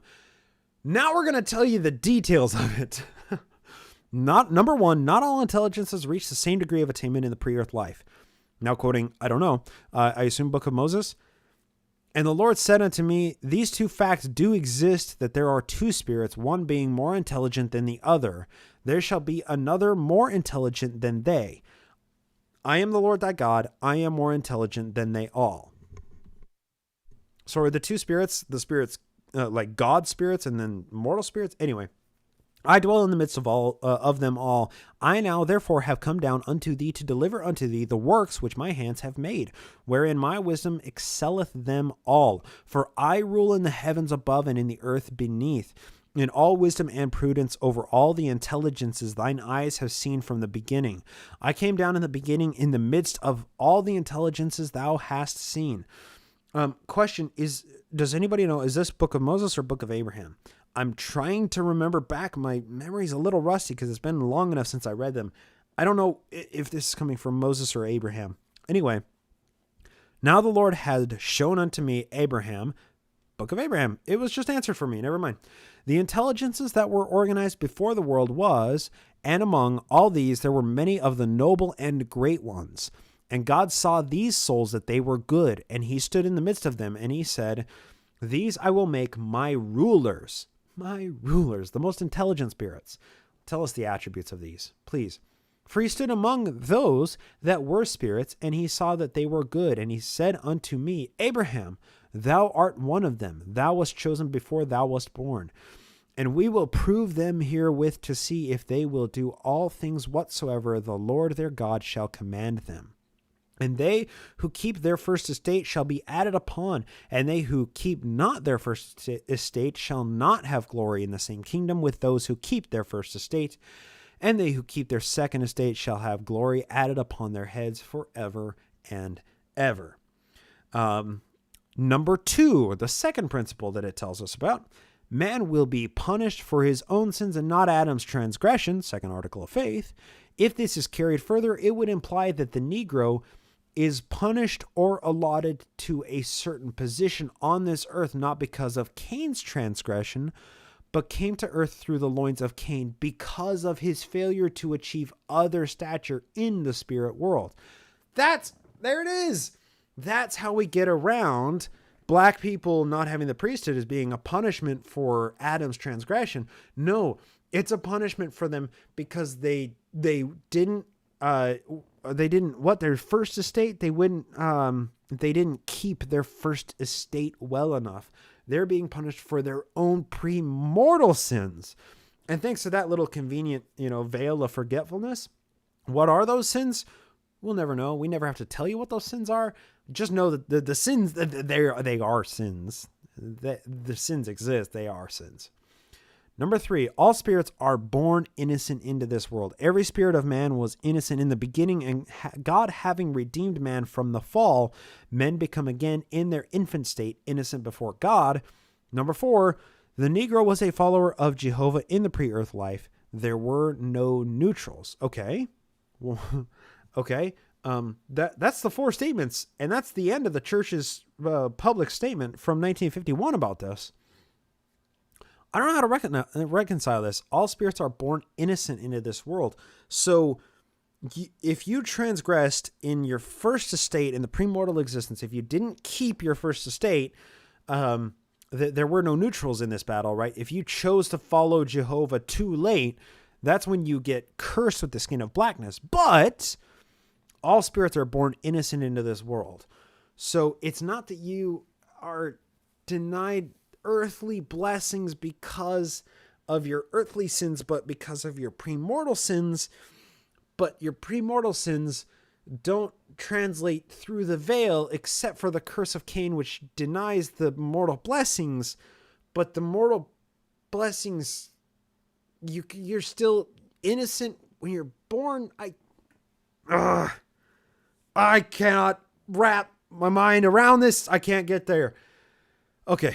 Let's continue. One of the best explanations is that given by President David O. McKay. So great to see this guy coming into the fold here, making a statement. Okay. Dear brother, in your letter to me of October 28th, 1947, you say that you and some of your fellow students have been perturbed about the question of why the Negroid race cannot hold the priesthood.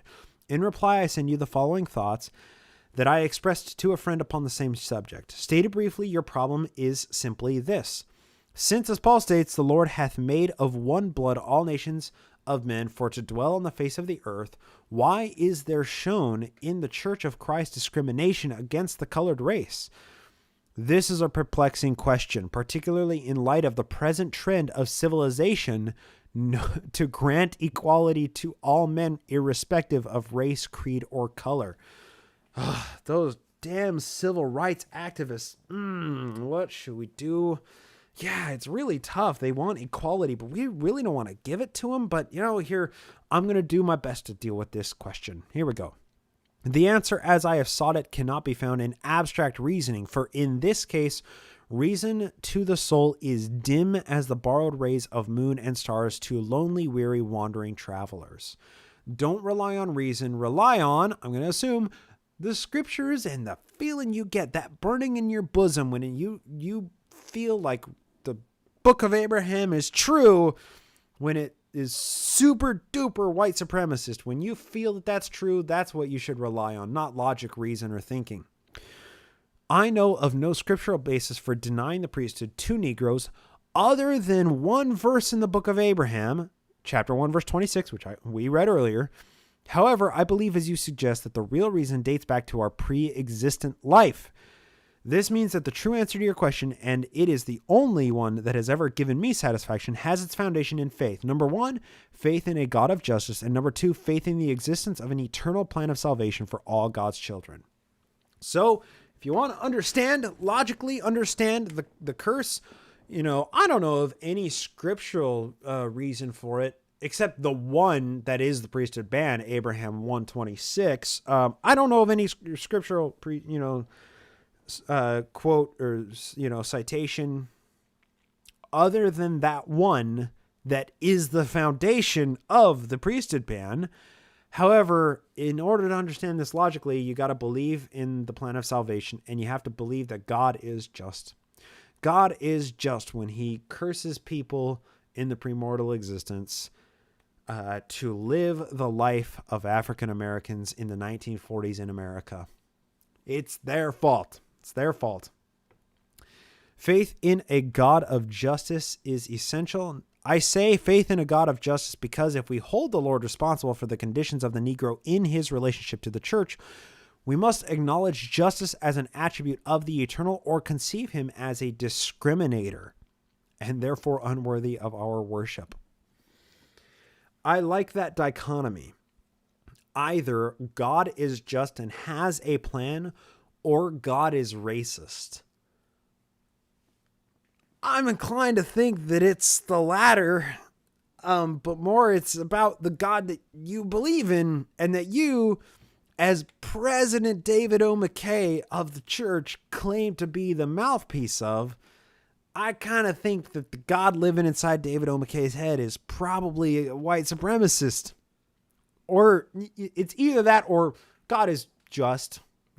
God is either just and has a way to work this out in the end that we're not privy to, or God is a racist.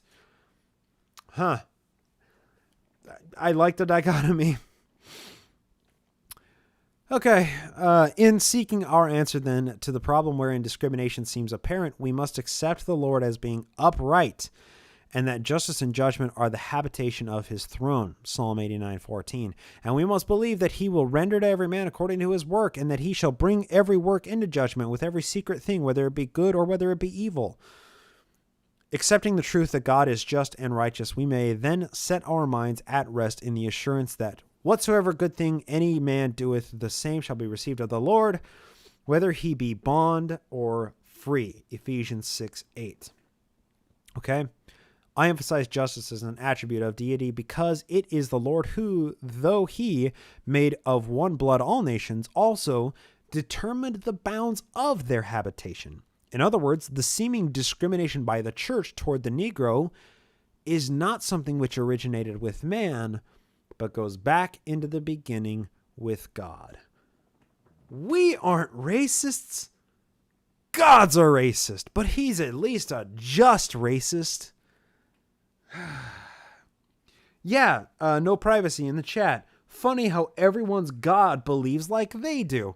Joe, that's so convenient, isn't it? When your God can confirm all your own prejudices. Oh, it's so convenient. God is good. God is real good. It was the Lord who said that Pharaoh, the first governor of Egypt, though a righteous man, blessed the cannot have the priesthood.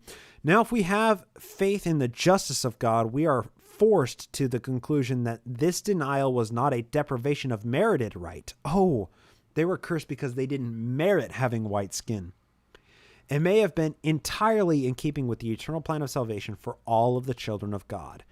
Now, the subheading, the people of the earth is in accordance, the peopling of the earth is in accordance with a great plan. So here is, God is a God of justice, also super racist, but don't you worry, because there's a big plan at the end that we're not privy to that's going to make all of the suffering of African Americans in America totes worth it, I promise. Stop asking these hard questions. Revelation assures us that this plan antedates man's mortal existence, extending back to man's pre-existent state. In that premortal state were intelligences that were organized before the world was, and among all these there were many of the noble and great ones. And God saw these souls that they were good, and he stood in the midst of them, and he said, these I will make my rulers, for he stood among those that were spirits, and he saw that they were good. Manifestly from this revelation, we may infer two things. First, that there were many among those spirits different degrees of intelligence, varying grades of achievement, retarded and advanced spiritual attainment. Second, that there were no national distinctions among those spirits, such as Americans, Europeans, Asiatics, Australians, etc. Such bounds of habitation would have to be determined when the spirits entered upon their earthly existence or second estate. In the Bluebird, Matterlink pictures unborn children summoned to earth life.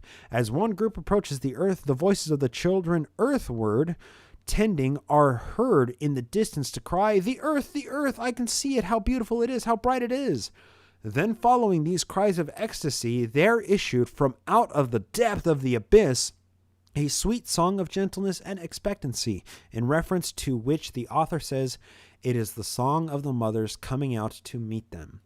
Matterlink's fairy play is not all fantasy or imagination, neither is Worthwood's ode on imaginations of immortality, wherein he says, our birth is but a sleep and a forgetting. The soul that rises with us, our life's star, hath had elsewhere its setting and cometh from afar, not in entire forgetfulness and not in utter nakedness, but trailing clouds of glory do we come from God who is our home.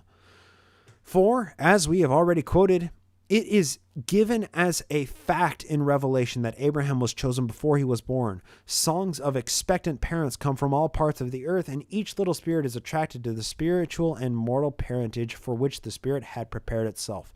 So, So that old age-old concept, premortal existence, we choose our families, or our families choose us, or we're all part of the same family, then we kind of choose or determine which family we go to when we're born.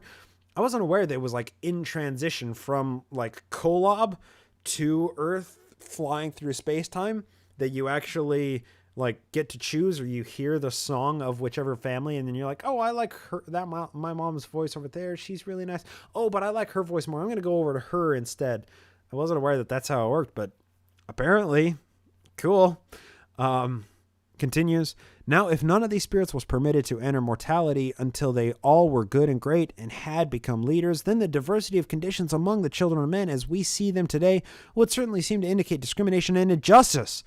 But if in their eagerness to take upon themselves bodies, the spirits were willing to come through any lineage for which they were worthy or to which they were attracted, then they were given the full reward of merit and were satisfied, yet, and even blessed. Accepting this theory of life, we have a reasonable explanation of existent conditions in the habitations of man. Okay.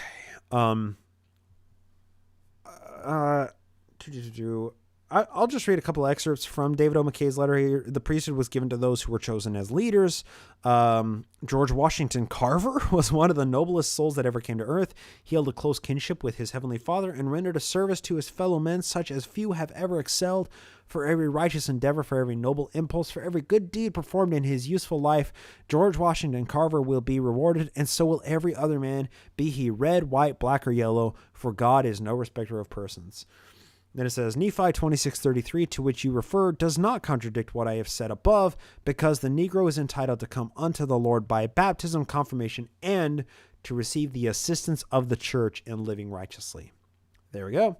It's okay to discriminate against the Negro having the priesthood here because, well, that's what our doctrine requires. So you just got to kind of deal with it. So, okay, I know that was long and very, very arduous. So I did all of this for an overall reason. This was the second half of a book published in 1960 titled Mormonism and the Negro. That essay that we just read was written by William E. Barrett, who was vice president of Brigham Young, vice president of what came to be the church education system, and a church historian. Okay. He puts in the introduction that he's not stating any of these things officially unless they are quotes from prophets. And luckily, we had quotes from Brigham Young, from Wilford Woodruff, and reports from Zebedee Coltrane and other church leaders of conversations that they had with Joseph Smith, and where Joseph Smith sided with the people who were saying that ordaining black people to the priesthood was okay, or was not okay. That's who Joe sided with, right? And then we had David O. McKay with a letter, 1947, and we have the church's official statement from 1951 about the church and the Negroid people. So this gets into a much deeper question here. And when we get into official declaration 2, I want to read this thing, because this is the 1978 official declaration. On September 30th, 1978, blah, blah, blah. In early June of this year, the First Presidency announced that a revelation had been received by President Spencer W. Kimball, extending priesthood and temple blessings to all worthy male members of the church. President Kimball has asked that I advise the conference that after he had received this revelation, which came to him after extended meditation and prayer in the sacred rooms of the Holy Temple, he presented it to his counselors. And now we have a very, very special letter from President Kimball that became official declaration 2, dated June 8th, 1978. And we're recording this on June 8th, 2020. To all general and local priesthood officers of the Church of Jesus Christ of Latter-day Saints. Dear brethren, as we have witnessed the expansion of the work of the Lord over the earth, we have been grateful that the people of many nations have responded to the message of the restored gospel and have joined the church in ever-increasing numbers. This in turn has inspired us with a desire to extend to every worthy member of the church all of the privileges and blessings which the gospel affords. Okay? That's the lifting of the priesthood ban. Extend to every worthy member of the church all the privileges and blessings which the gospel affords. I'll continue. Aware of the promises made by the prophets and presidents of the church who have preceded us that at some time in God's eternal plan, all of our brethren who are worthy may receive the priesthood, and witnessing the faithfulness of those from whom the priesthood has been withheld, we have pleaded long and earnestly in behalf of these our faithful brethren, spending many hours in the upper room of the temple, supplicating the Lord for his divine guidance. He has heard our prayers, and by revelation has confirmed that the long-promised day has come when every faithful, worthy man in the church may receive the holy priesthood, with power to exercise his divine authority and enjoy with his loved ones every blessing that flows therefrom, including the blessings of the temple. Accordingly, all worthy male members of the church, why couldn't they capitalize male? Male members of the church may be ordained to the priesthood without regard for race or color. Priesthood leaders are instructed to follow the policy of carefully interviewing all candidates for ordination to either the Aaronic or the Melchizedek priesthood to ensure that they meet the established standards for worthiness. We declare with soberness that the Lord has now made known his will for the blessing of all his children throughout the earth, who will hearken to the voice of his authorized servants and prepare themselves to receive every blessing of the gospel. Signed, Spencer W. Kimball, N. Eldon Tanner, and Marion G. Romney. You'll see Romney did that little photo shoot marching through D.C. on a Sunday with the protesters. Yeah, his dad didn't march with Martin Luther King on a Sunday because it was on a Sunday. Instead, George Romney held his own protest for civil rights, or demonstration for civil rights, like a week later on not Sunday.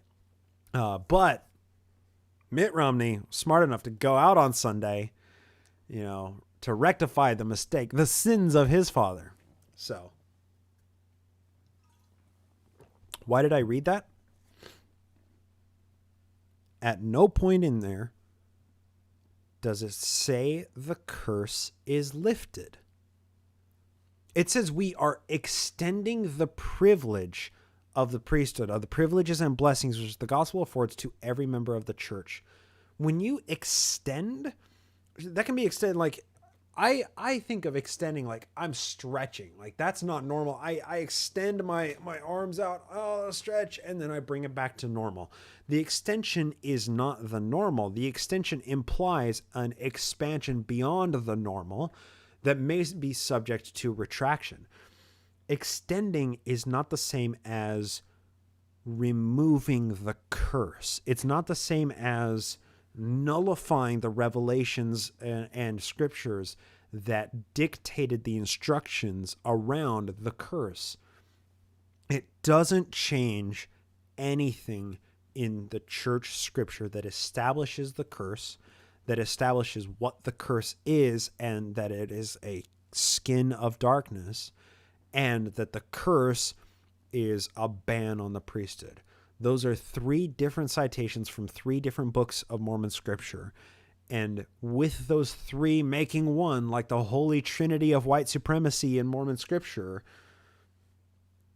the ban hasn't been lifted. The curse itself hasn't been lifted. The church is just extending. The church is nice enough to extend the priesthood and privileges and blessings to all male members. The scriptures themselves have never been decanonized. The passages in those scriptures that establish the priesthood ban have never been removed or changed or edited or decanonized, or even just the bare minimum, like the church did with the white and delightsome being changed to fair and delightsome. They haven't even been quietly edited and hoped that nobody would notice. The bare minimum to make Mormon scripture slightly less white supremacist has not been done. In which case, that means that Spencer W. Kimball put out this revelation that is starkly contradictory to Mormon scripture, right? And revelations build on each other, right? New revelations supersede old revelations. New revelations trump the old revelations. How much latitude do you grant that statement? How far does that go? Does that go unequivocally no matter what the revelation is? It trumps all old revelations? Because how I see the official declaration number 2 is not a section in the Doctrine and Covenants. It is included, it's appended to, it's an appendix of the Doctrine and Covenants, but it's not D&C 139 or 140. What it is just a statement that is starkly contradicted by all other Mormon scriptures. All of them. So if you have one revelation that is the absolute opposite of what other revelations state and declare is true and is God's will and is God's words, how do you reconcile that? How do you make that okay? If you believe in the concept that new trumps old, I mean, I guess you can work your way around that eventually, but that doesn't nullify the old statements. And all of this is predicated on the idea that Mormon scriptures are believable, that they are true, that they are what Mormons believe in. And it completely ignores the entire premise of the Book of Mormon itself, which, barring all of the stuff that is racist against black people, African Americans, if we ignore all of that stuff, the very premise of the Book of Mormon itself is white supremacy. The Book of Mormon, the premise of the Book of Mormon is a white kid from upper New York, very limited education, created a history book that was to explain the Native Americans, because the Native Americans, the European settlers, were stumbling upon and were going to war with and were pushing off to reservations. They were just far too barbaric and savage to have built all of the civilizations that were, ruins at the point that Europeans were discovering them. They were just too incapable of building those. So it had to be white-skinned, enlightened Christian Native Americans that came from somewhere who actually built those civilizations. and all of the Native Americans that remained by the 19th century were just the remnants of the more barbaric Native Americans that had exterminated and killed all the civilized white Native Americans. The Book of Mormon itself, if you ignore all of the passages, if you ignore everything that's contained in the actual writing of the book itself, and just examine the premise itself, just the premise of the Book of Mormon, it is pure, unadulterated colonialization, imperialism, supremacy, and it is a tool of genocide. So, is Mormonism racist? Shit. We had to go through all of that, and at the end of it all, it's not just racist, it is powerfully and demonstrably white supremacist, which is a form of racism that extends far beyond just the bounds of racism. It is white supremacy. It is the tool of imperialism, of committing genocide. That is really what's at issue here. And now we can get to the fundamental point that I'm getting to.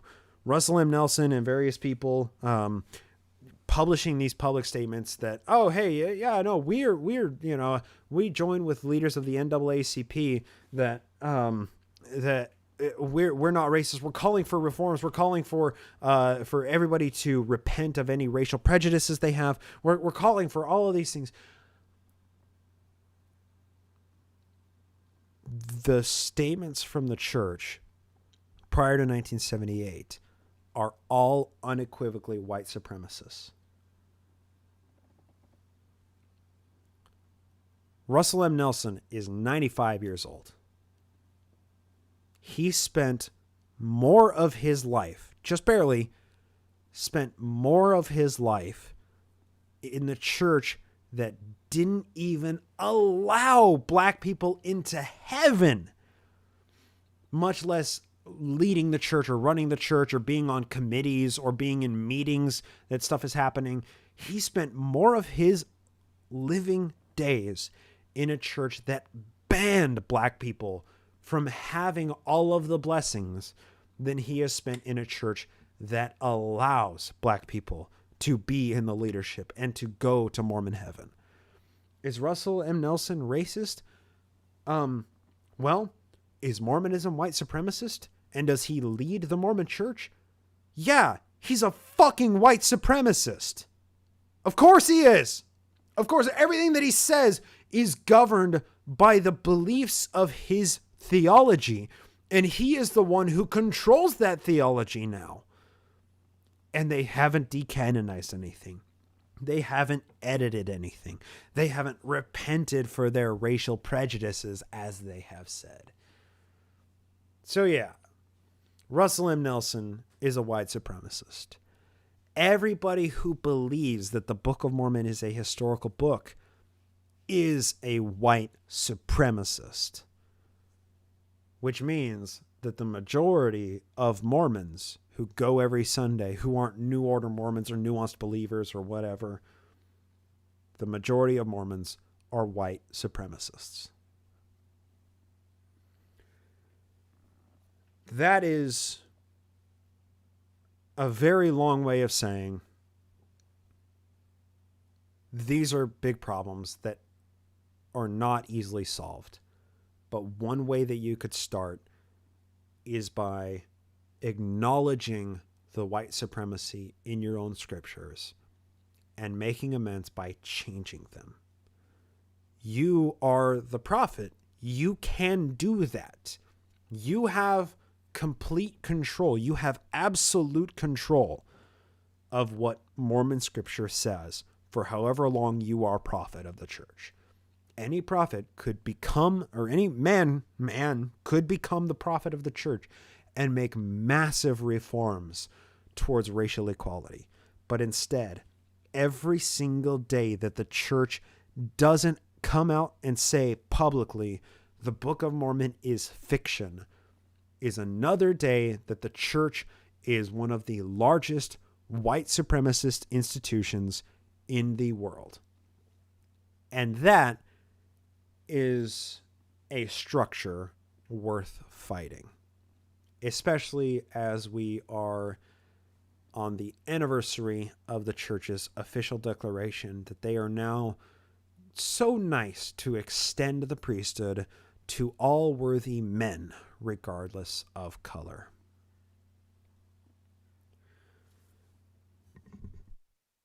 Mormonism is, at its foundations, white supremacy. And at what point do you say there's nothing, this isn't salvageable? At what point do you say these transgressions are irredeemable and Mormonism needs to start at a blank slate and just completely decanonize the Doctrine and Covenants and the Pearl of Great Price and the Book of Mormon? Keep the Articles of Faith, although they're also white supremacist. They are religious theocratic supremacist, which is, if the religion itself believes in white supremacy, then the idea that Zion will be built on the American continent, that the earth will be renewed and receive its paradisiacal glory, then that concept is white supremacist itself. It's the beliefs that underlie that theocracy that make the theocracy itself white supremacist. So yeah, probably decanonize the Articles of Faith as well. Decanonize the Bible. If you decanonize the Bible, you're kind of not really Christians anymore. So go mainstream, stick with other Christians, and just stick with the baseline of white supremacy that is most of Christianity in America, because you're working at a much less racist point than believing in the Book of Mormon, the Book of Moses, and the Book of Abraham. So there's a lot of work to be done with Mormonism, and we got to keep ringing this bell and saying the Mormon church is super duper, not just racist, white supremacist. White supremacist. It's not good enough to call Mormonism racist. Use the appropriate term. Mormonism is white supremacist. Let's be very careful about the words that we use. And I have probably said things that I probably misused words here, even when I have been, quoting the statements of these previous church leaders. David O. McKay from 1947, the church official statement from 1951. The essay that this Barnett guy wrote in 1960, in referencing their essays, I have probably used some incorrect terminology. If I have offended anyone, I'm sorry. I'm working on myself to be as not supremacist as possible and not to try and take myself out of that mentality, because that mentality is fucked my brain from a childhood. And that racism, that white supremacy has been taught to me from a very young age. And it takes a lot of time, a lot of effort, and a lot of research, and a lot of reading, and a lot of listening to diverse voices to deprogram that shit. So I'm working, and I'm sorry if I offended anybody in the chat, anybody who listens to this later, anybody who watched it live. I'm going to just briefly scroll through the YouTube comments here and see if there's anything else that I want to read in here. Lucas in the chat says, makes me sick. I was a part of it, that I lived it, that I built it. I assume that means Lucas went on a mission. No Privacy says, I struggled with doubts for years until I accepted my doubts. Yeah, good. Doubt your beliefs before you doubt the facts. Shannon says, banning stuff usually backfires. I mean, every time I read of someone banning books, I go and buy a copy of whatever book it is, just because, even when I already have a copy of it. Hey, no. Hey, I don't know if you're saying this in reference to stuff that I'm talking about. I'm not saying ban stuff. I'm saying decanonize stuff. I'm saying no longer call this shit your scripture, because your scripture is super white supremacist. Decanonization is far different from banning. The Book of Mormon belongs in museums. It belongs in culture studies of the 19th century. And unfortunately now the 20th and 21st centuries. Let's keep it in at least the beginning, the first half of the 21st century. It should not survive any further. It should not survive another day, let alone another decade or another century, right? But Book of Mormon should be a case study for the mentality of the cultures of America in the 19th, 20th, and 21st centuries. It should be a museum piece. It should be a research piece. It should be a footnote, not a scripture, right? Let's see. Here's Jubilee Call, says, going out on a limb here. I'm a member of the church. I found this live extremely interesting and plan on listening to it again. I hope you do. There's also a lot more stuff that I put out there. Glassbox Podcast, Naked Mormonism, Serialized History of the Church, Naked Mormonism. Glassbox Podcast is current events with a Mormon angle on it. And I'm looking for, do you think religion should be banned in a minder world? I think in a wider world, religions should not be banned. Religions should not be banned because that creates the taboo psychology. That's a bad idea. That forces practices underground. And we've seen what has happened in the FLDS church and fundamentalist sects. When religious practices are driven underground, the only things that result are abuse and corruption. No, religions should not be banned. I think simply tools should be more widely available for people to understand what religions are and religion's place in society. The same as a philosophy club. And they shouldn't have any power in politics, it's disturbing how much they do have, right? Let's see. Another from Lucas. I remember back when I was a TBM, I once tried to explain this curse to a non-member and he came away with it. Mormon links being black is evil and Mormons are racist. Couldn't agree more now. Yep. Once again, it's not just racist. It's white supremacist. That is racism on steroids, on crack. If you know, sorry, on cocaine, because this is white supremacist, not any other. It's not just racism. It's white supremacist. It's racism on cocaine. From Shannon, I wonder if having it as an addendum was the only way they could get a consensus through the Quorum of the 12, referring to the official declaration too. Yes, absolutely. Yes. I totally agree with you. Marquis Peterson, and Boyd K. Packer, they were the holdouts. They were the ones who didn't want it to go through. They were pushed aside by the more progressive contingent of the Quorum of Apostles, and just incorporating it as official declaration reveals that there was enough resistance that they couldn't make it Doctrine and Covenants section 139 or 140. And also having it, the polygamy ban, the official manifesto, having that not be an actual section in the Doctrine and Covenants, just that having being official declaration 1 reveals that there was also a lot of opposition to the banning of polygamy. To just make it an addendum essentially as well. So that's quite notable. Let's see. So Shannon commented, Bryce, my comment on banning was in answer to the question about religions being banned. Yeah. Okay. So yeah, you and I agree with that. I think that is gonna do it. The Mormon church is still horrifically racist, from Shannon. I won't believe they have changed until they remove all those references in their scriptures and teachings. Yeah. And not just removing them, but being honest about them.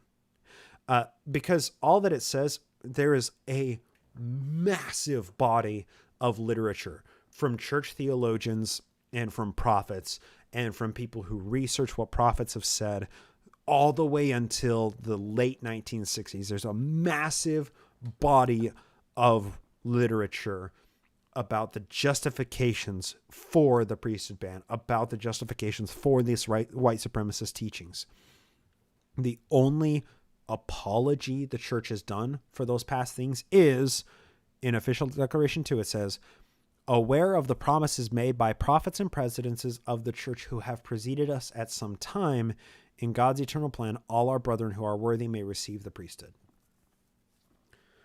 So we're aware of everything the past prophets and presidents have said. We're even aware of our own statements that have explained white supremacy. But we're just going to ignore those things. And then what the church does now is disavowing racist teachings of past prophets and presidents. They disavow the teachings of them while retaining the scriptures that formed the foundation for those teachings. And disavowing is the least genuine thing that the church can do about it. It is the most pansy-ass thing the church could possibly do to resolve the charges of them being racist. I disavowed the things that I said before. I forgave myself for being racist. That's what disavowing does. It sweeps it under the rug and, pushes past prophets under the bus, right? From Benjamin, I was in a fundamentalist Mormon sect, and this is not surprising to me. These racist views were preached and mocked those Mormons that didn't even know what was in their scriptures. I think that says a lot. Yeah, fundamentalist Mormons follow the fundamentals of their scripture. The church today doesn't follow a lot of the fundamentals. From Jubilee, as I learned in seminary, there is a lesson, not sure what chapters in the Book of Mormon, where our teachers heavily emphasized how their skin being blackened was a symbol of sins. Yeah, it sounds like you went to seminary probably in the late 90s, maybe, because when I was going through seminary in the early to late or mid to late aughts, we never talked about that. Anything that was that talked about darkness in the scriptures, it was all the countenance of the people. As you can see, the sun is going down. My countenance has darkened now. That's, it's the countenance of darkness. It's not the skin of darkness. Oh, and Jubilee, you just actually graduated. Oh, fun. Nice. These are still alive and well. White supremacy is still alive and well in the church. And then, so just one last point. We'll shut it down here in just a second. I know we've been going 2.5 hours. I said we were going to spend a lot of time with this. And hey, if y'all listen to Naked Mormonism or Glassbox, you know that I can never shut the fuck up. So you knew what you were getting into when you pressed play or clicked on the link. Anyway, the church's statements, and photo ops, President Nelson, locking arms with leaders of the NAACP and, standing at a podium next to Martin Luther King III. Maybe some of those people understand the racist past of the church, but if any of them understood the white supremacist elements in church scripture, they would never with a clear conscience stand next to any Mormon prophet or have any Mormon prophet or apostle speak at any of their conventions or anything like that.